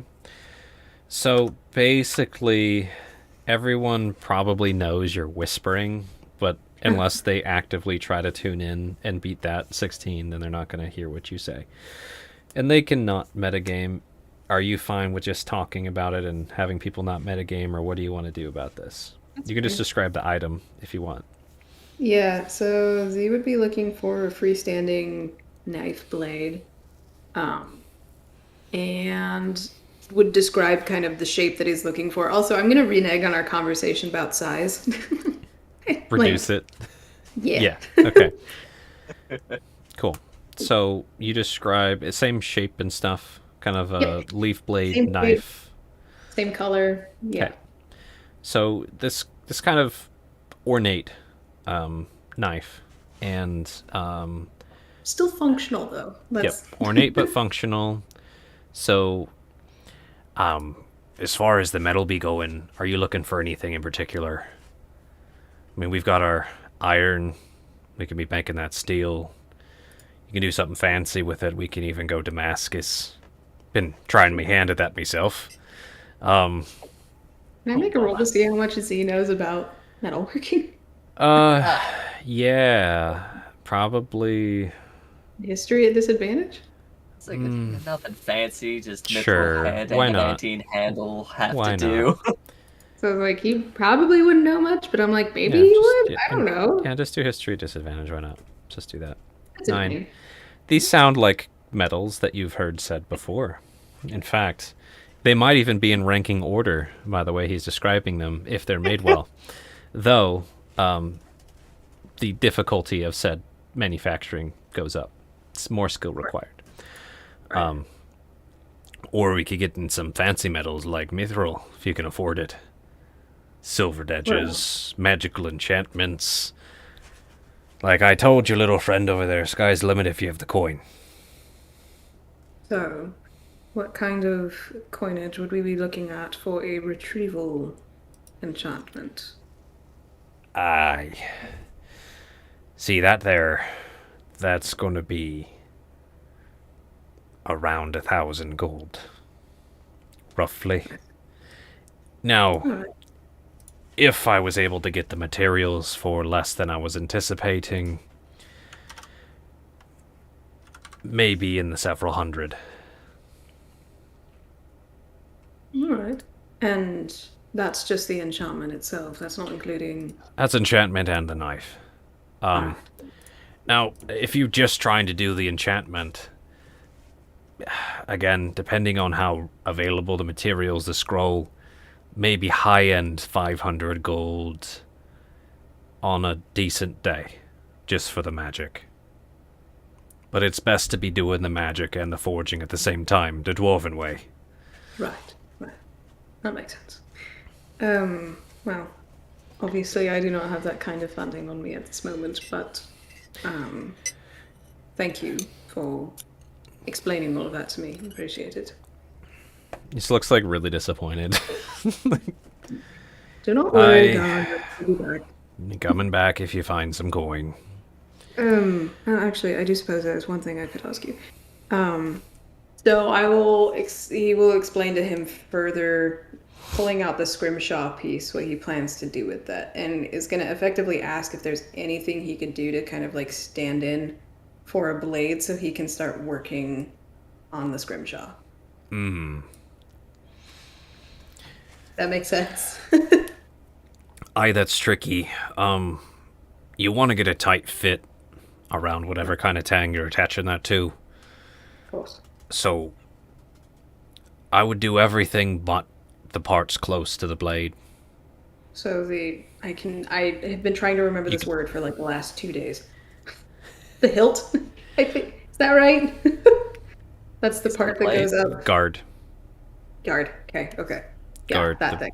guard Okay. So everything thing, yep. about that. Got it. You can do the outer part, but leave the innards alone, somewhat. Right. Well, thank you for your time. I do appreciate it, and we will be back.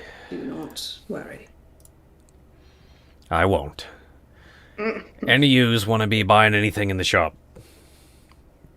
Gestures back at Marcus, Valis, and Galen. Galen and Valis shake their heads. Marcus, trying to do any dealing and wheeling here? Sure. What would you charge for a set of 3 studded rings that I can add to the ends of my quarterstaff? Something like that. Any particular metals you're looking for? Just iron to start, but if it holds up well in the field, I'll be coming right back for when I'm able to up one to silver.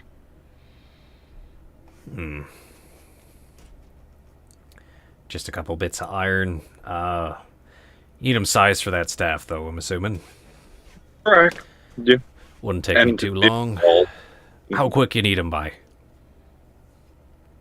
I mean, are you backed up? Like, what is the typical turnaround? 48, 72 hours? It's... I mean, I could probably do it now, to be honest. You need anything special with the rings? You studded, you said? Yep, correct. Let me take some measurements, or if you wouldn't mind leaving it here, it'll be a bit faster. I could probably just get that knocked out in a few hours. And he, looks... I'm assuming you use with these 2 here. Gesturing to Sane and Zilphanis.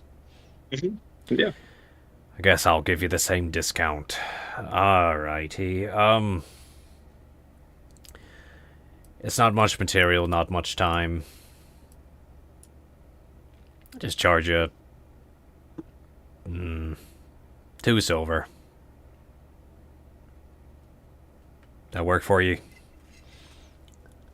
Yeah, absolutely. And he'll just put his hand out for the staff or whatever. Were you doing the shield staff or just your quarterstaff? I can't remember. Just a quarterstaff, yeah. Okay. He'll grab that from you and the coins. Yeah.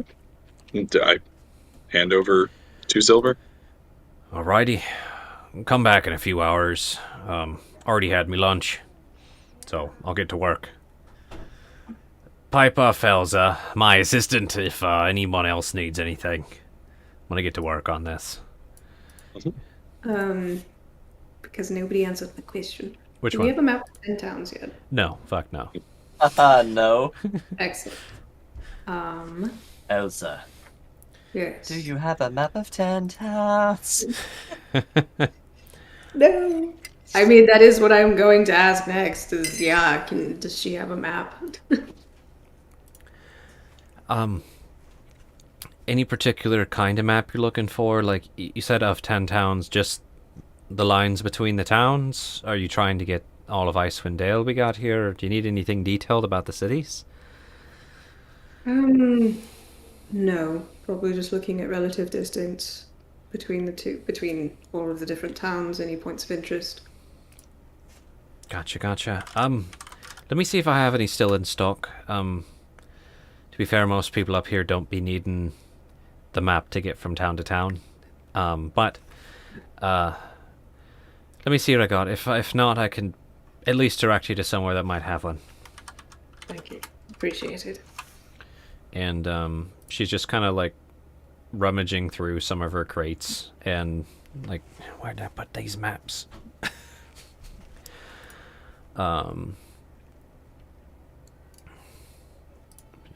Right. Yeah, that one's pretty cool. And Zulfanis. Roll me a Yeah. d20. Oh no. 7. Lucky number 7. I'm sorry. I've got city maps right now. I have heard of a little bookshop that does have more map variety in stock. Sorry. Compass something. That's the place. They Excellent. probably have the maps you're looking for. All right. Thank you. If you do need any maps of the cities, though, I have those. I'll be sure to come back if that is a need of ours. Got it. Anything else you need? Anything else you'd like to buy, little one? Smiling down at Sane.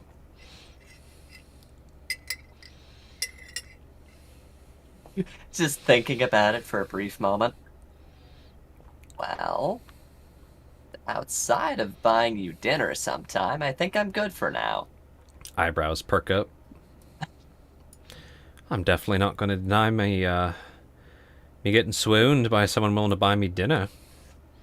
Come back anytime.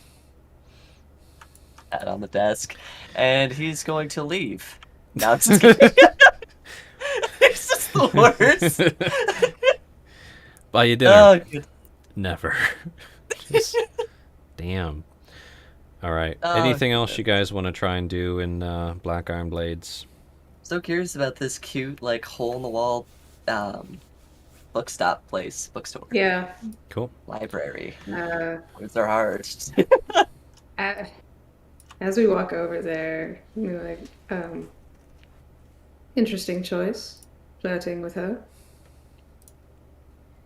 How so? I mean, you turned down Belvine, which, by most people's standards, arguably would be. Elvine shot herself in the foot. I am not the biggest fan of magical enchantments, or it's just not. Kind of gets under my skin. Bad experiences with it. Not my cup of tea. Beautiful lady. Whole world of trouble, I'm sure. Could be a lot of fun. Hopefully we'll see her around. Maybe we shall. She seems the sort that'll pop up exactly when we don't want her to, so keep your eyes out. Oh, for context. Marcus. Fiery red hair, seems to be probably a traveling bard of sorts. Has quite a bit of renown throughout 10 towns. Surely you've heard of the illustrious Velvine. She's also handsy. Be careful. Oh yes, she's very handsy. Velvine Spire is her name. She made quite the entrance. Fell down from a giant eagle when we met her. Nearly drowned. Legs shattered. Complete mess, but got her cleaned up, and the first thing she did was bail on the debt she owed us. That's Sane. No. No. I appreciate you bringing me up to speed. The only thing that Marcus, aside from that, little dialogue is while we were walking, Sane talking about, have a distrust for mages, magic folk, stuff like that. Marcus, absolutely, bro, nodding, oh man, and nasty things and things I've heard and stuff like that, 1,000-yard stare, preach. Sane will flash a couple relatively quick gestures. If you know Thieves' Cant, it's basically like, do you know Thieves' Cant? I think the best you would get from Marcus is just kind of like a little, We'll just kind of nod. you did there are, something, but yeah. There are times where it's better to communicate without words. I've taught some of our traveling companions here brief signs for when silence is necessary. Things like danger, stop, I'll lead. We can go over some of the signs eventually. I was just seeing if you were familiar with them. I don't know how far that spread out needing to hear. Oh yeah, no. Thieves can't, no, but you know, definitely Thieves hand can't signals. is a bit of a harsh way to say that. I mean, colloquially it might be known as thieves' cant, but where I'm from it was pretty standard. Everyday cant, if you will. Everyday can't. You got it. Convenience cant. Convenience can't. Perfect. Yeah. Sure. No, it makes sense. Yeah, no, we used hand signals for all kinds of nonverbal communication stuff like that amongst some of the companies I ran with. But I'd be curious to learn your, we'll call it a dialect. Convenience cant. Uh huh. Alright, get this. I dig it. Some of my banter. That's what the market square would look like if the sun ever came up, but it doesn't. There's some folks kind of. There's a few little tents, not tents, stands that are occupied at this time of day. Some folks, selling some fish they caught, things like that, just trying to get them sold right away. Some game, some gear, some extra wares, but it's not super busy. Right. So you guys were heading straight over to the Fancy Compass, correct? Jeez. And Marcus, you even have a handy dandy drawing of how to get there, which True. is so Yep. nice of that guard. And you all make your way there. I do have a question though for all of you. So it is at the roughly 4-hour mark, and we're down 2 players out of 5. Do you guys want to call it here? Or do you want to get in here and initiate this, and I'll do some scripted dialogue with the people who aren't here? Let's get a vote, and I hope you all ignore each other's pressures. Start with Mike. How are you feeling? Would you rather stop, or would you rather keep going? I'm excited because it's meat and potatoes. It's like new, like strictly freshly new content. I know it's potentially more clue gathering, which might not be the most fun for everybody, but at the same time, I feel like most of everybody else is also itching for the juicy new fresh content. So I kind of feel like giving them sloppy seconds might not be like, like They get back and they're like, I don't know. can we go back to that bookshop real quick? That is an apt description. Oh no. Salpy outside the door, can I have some seconds? Yeah, it's not very polite. Stop that. It's not Oh yeah, polite. my vote's gonna be super unbiased now. Sorry. This is so good. Speaking of your vote, since you piped, I was 60-40. 60 we should call it, 40 we should, keep playing, but it's definitely more of a 70-30 now because it is a really nice spot where I'd love for them to be jumping in because I think they would offer a lot. And it'd feel a little fun. I've got some of my fix tonight. I've had a lot of fun. Just pal around in the session. I feel like we still made leaps and bounds despite some of the difficulties. God damn it, do I want to continue? Gonna be a dick move. So, that's where I'm at. Charlotte? I definitely think we should wait because, personally, if I was, Joe or Tyler, I would appreciate it if, I was missing and y'all decided to stop, especially at an important point like this, and wait for me to come back in the game. Yeah, because, it's not like this is not important stuff. This is really important stuff, and I think it's good to have all perspectives on this because they might have questions to ask that we don't. And I feel like we've also gone through enough without them already, making progress with talking to Hlyn and getting more information about the murders and context and all of that. And finally accomplishing some goals that we've had for 3 or 4 sessions now. So I feel like we've made progress, and I also feel like this is a good place to stop in the interest of being kind to the other players that are not here. Yep. So, with that, what I'm going to do is I'll have you guys step inside the fancy compass, Okay. and we will shortly call it after that. I'll give a more detailed description of the place next week, but I think it's a nice little piece of candy for you guys to chew on while we wait for next week to come. Can I do a Alright. little more banter before we get into the compass? Hey, I mean, you guys can banter while you're walking there. I'm Oh just... god, my lungs. Sorry. Okay, I was like, I had. Sorry. Oh, Don't worry, James. I was just dying over there. It's fine. It's Okay. cool. Oh, yes. What banter do you have? Let me switch you back to them Brynchander streets. Don't mind me. We'll just bring you to the North Look. No. Okay. Banter away. Well, since you so kindly taught us some of what you know, I've noticed there seems to be a language that almost everyone has in common here, with the exception of you two. Would you be interested in possibly learning some Elven in return for the everyday cant?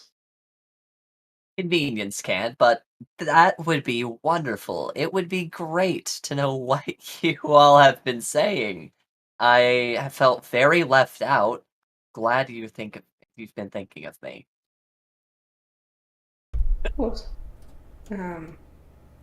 Well, and I would think at this point Z would actually offer like a few basic words as they're walking, just in Elven.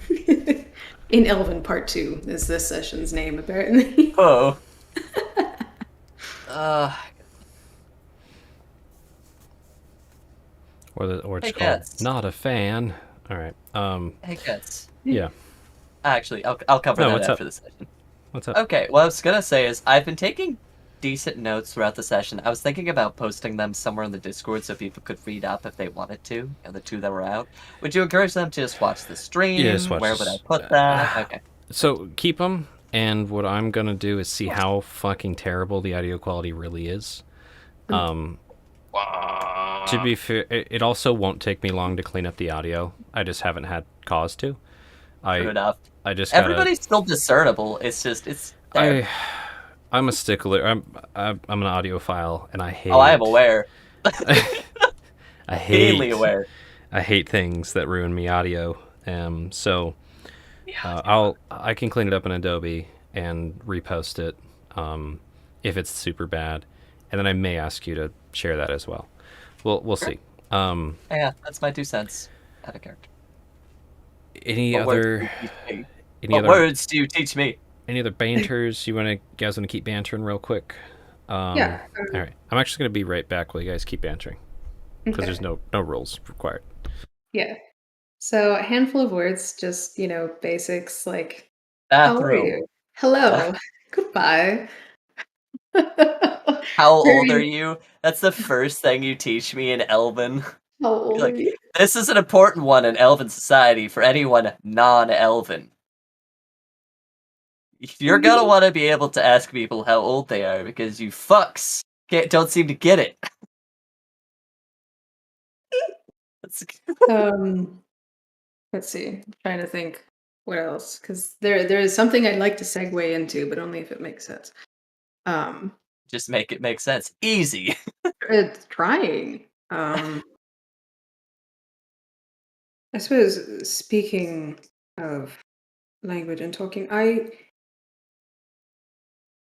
why do you not call me by my full name? You mean?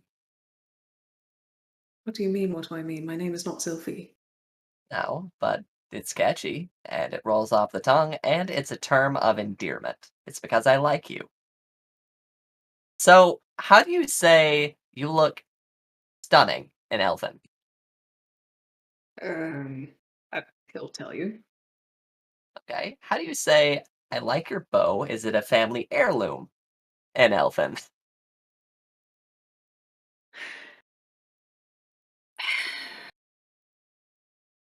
I'm actually well. Okay, no, that I'm- might be a little complex for me. How about, I'm glad I met you, I hope you stick around. He will tell you how to say that, and then to answer your question, yes, it is. He will pull it out, and like you've seen already the writing that's on the bow. Yeah. Actually, this is a great example to teach you letters. And he'll point out each letter, and he'll just say, "Oh, this is my father's name." It looks His like one name- letter to me. Why would you... It's not, I promise. And he points out each individual letter, and it spells Hecata. Ada, That was his name. if you were to spell that in common... Yes, I will need bin. And I mean, like, everyone else will get this because everyone's there. Like Hecate, but with a U-R. I think, hold on, you know what? Wait, let me check my notes because I spelled Zilphanus' name wrong the second know, time that I spelled it. His There's name. nothing to be ashamed about. Sometimes translations from other languages, they're not neat. Yes, I spelled it right. Okay. No, it just bothered me because Sylphanus' name used to be spelled A-N-A-S, and then I spelled it A-N-U-S. Nuts. Yeah. Yes, Well, and one of my the friends easy made way fun of to me about The it. way to solve that is you're Sylphie. Fair enough, I suppose. I just not used to terms of endearment, but I Well, appreciate the gesture. wise words from someone I once knew. Good practice makes improvement. So, Marcus, what languages do you speak? You're a man of the cloth. Do you typically communicate with other cultures? What does that look like for you? Surely you've got some experience there. Sure, yeah. I mean, obviously, we all speak common. Church teaches us Celestial so we can better read sacred script from an early age, and I was effectively an altar boy in Everin, so I learned that pretty well. And I've been around elements that speak infernal and abyssal just enough to recognize some dangerous phrases like Dark One, Kill, Fireball, stuff like that. Yeah, exactly. Gonna follow you, and I'll know where you are no matter how far you travel. We'll always Exactly. be connected. Exactly. Yeah. So just little bits and pieces like that. Yeah. But I've never been much of a linguist. You know, I don't know. I can barely speak common as it is. So I wouldn't say so. Well, fortunately for you, I've heard a lot of folks say that, the word of the divine, the one they're devout to, it transcends all languages. Certain things that, any culture can pick up on. Generosity, kindness, stick to the head really, really hard. There are just certain things that get the message across without words. I think Mhm. that's beautiful. true, true. Yeah. Nothing. Nothing like some imperial law. But yes, yes. No, I'm with you. I do try to speak through my actions as much as possible. Well, I suppose if we're heading into the fancy compass, it'd be good to snap these two out of it. Hopefully our walkover will alleviate some of the mental fog. It's quite a long trip over. It's That's a fine long too. way. We took the scenic route Yeah. through the rest of the city. Life's too short to not take the scenic route. You're like, I am an elf, sir. Yeah. Valis is just kind of like coming along again like a senile old man who doesn't know why they're at the mall. And Galen's just kind of, you can tell he's troubled and just kind of wrestling with the events of today. Mentally. Yeah, that's Like, rough, bud. he like tries to give you like that kind of polite smile every once in a while, but you can see just grimacing inside. And you find yourselves outside the fancy compass. Apparently Zilphanis walking and carving. Yeah, he was, and then like conversation. Yeah, you didn't hear most of the conversation. Yeah, it with was Sane, gone. but after that, he's not uncomfortable. He's confused. You know what? Recap it from your perspective. Fill the DM in. Yeah, what's Zilphanis wrestling through right now? Well, Sane asked him to translate certain like phrases to Elfin that were very clearly like directed compliments at him. Nice. So it's just like, huh? What are you trying to pull? What are you trying to do to me? Got it. No, not used to this. Yeah, and so yeah, he'd be working on number 1, the tree, because he Cool. doesn't know what he should be. He's like, You know, that's a beautiful way to say that you're branching out in life. Yeah. Okay. So, you all find yourselves at the fancy compass. And before I describe anything in here, each of you roll me a wisdom save. What?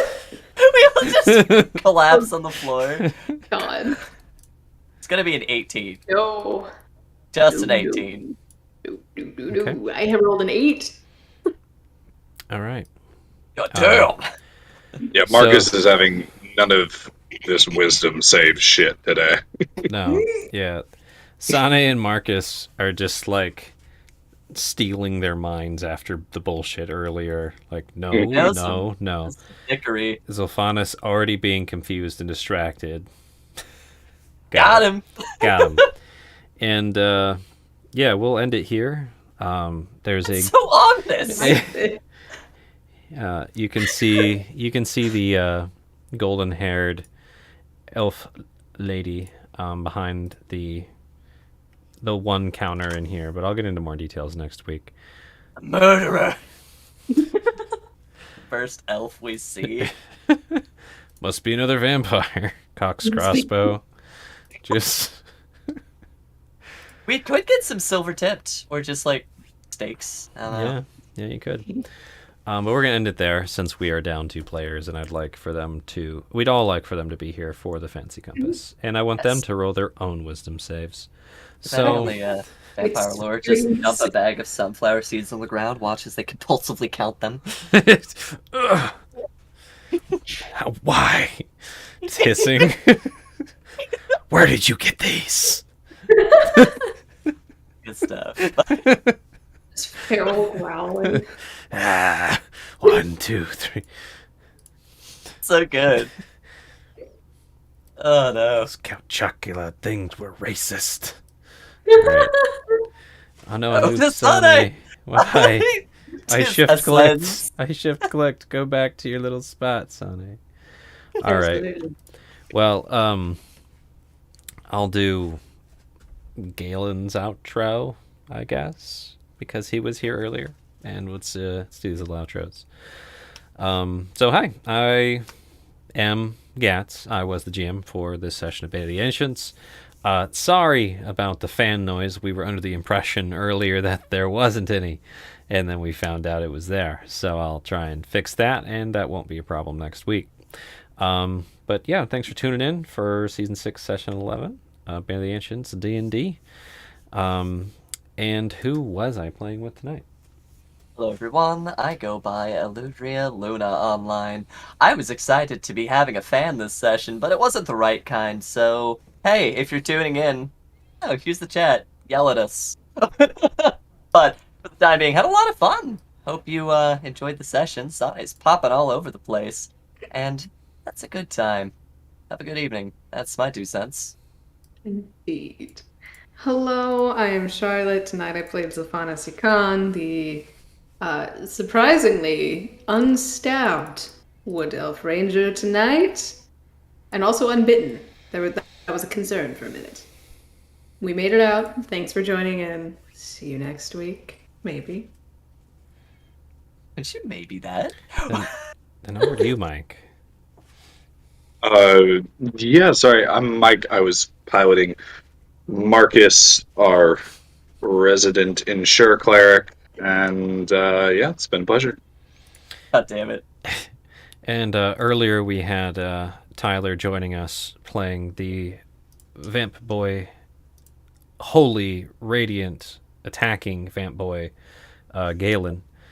And unfortunately, our other player, Joe, could not be with us tonight, playing his Varric Deer, aka Valis, Drow Wizard self. But hopefully they will all be here next week. Elements disagreed with their participation. So, what's up? We could call this session Holy Fire! You could. There's all kinds of potential titles. There definitely are. All right, well, I'm going to end these streams and probably clean up the audio for this in the future. Sorry. And yeah, have a good night. Thanks for tuning in if you did. And hope to see you next week. Bye-bye.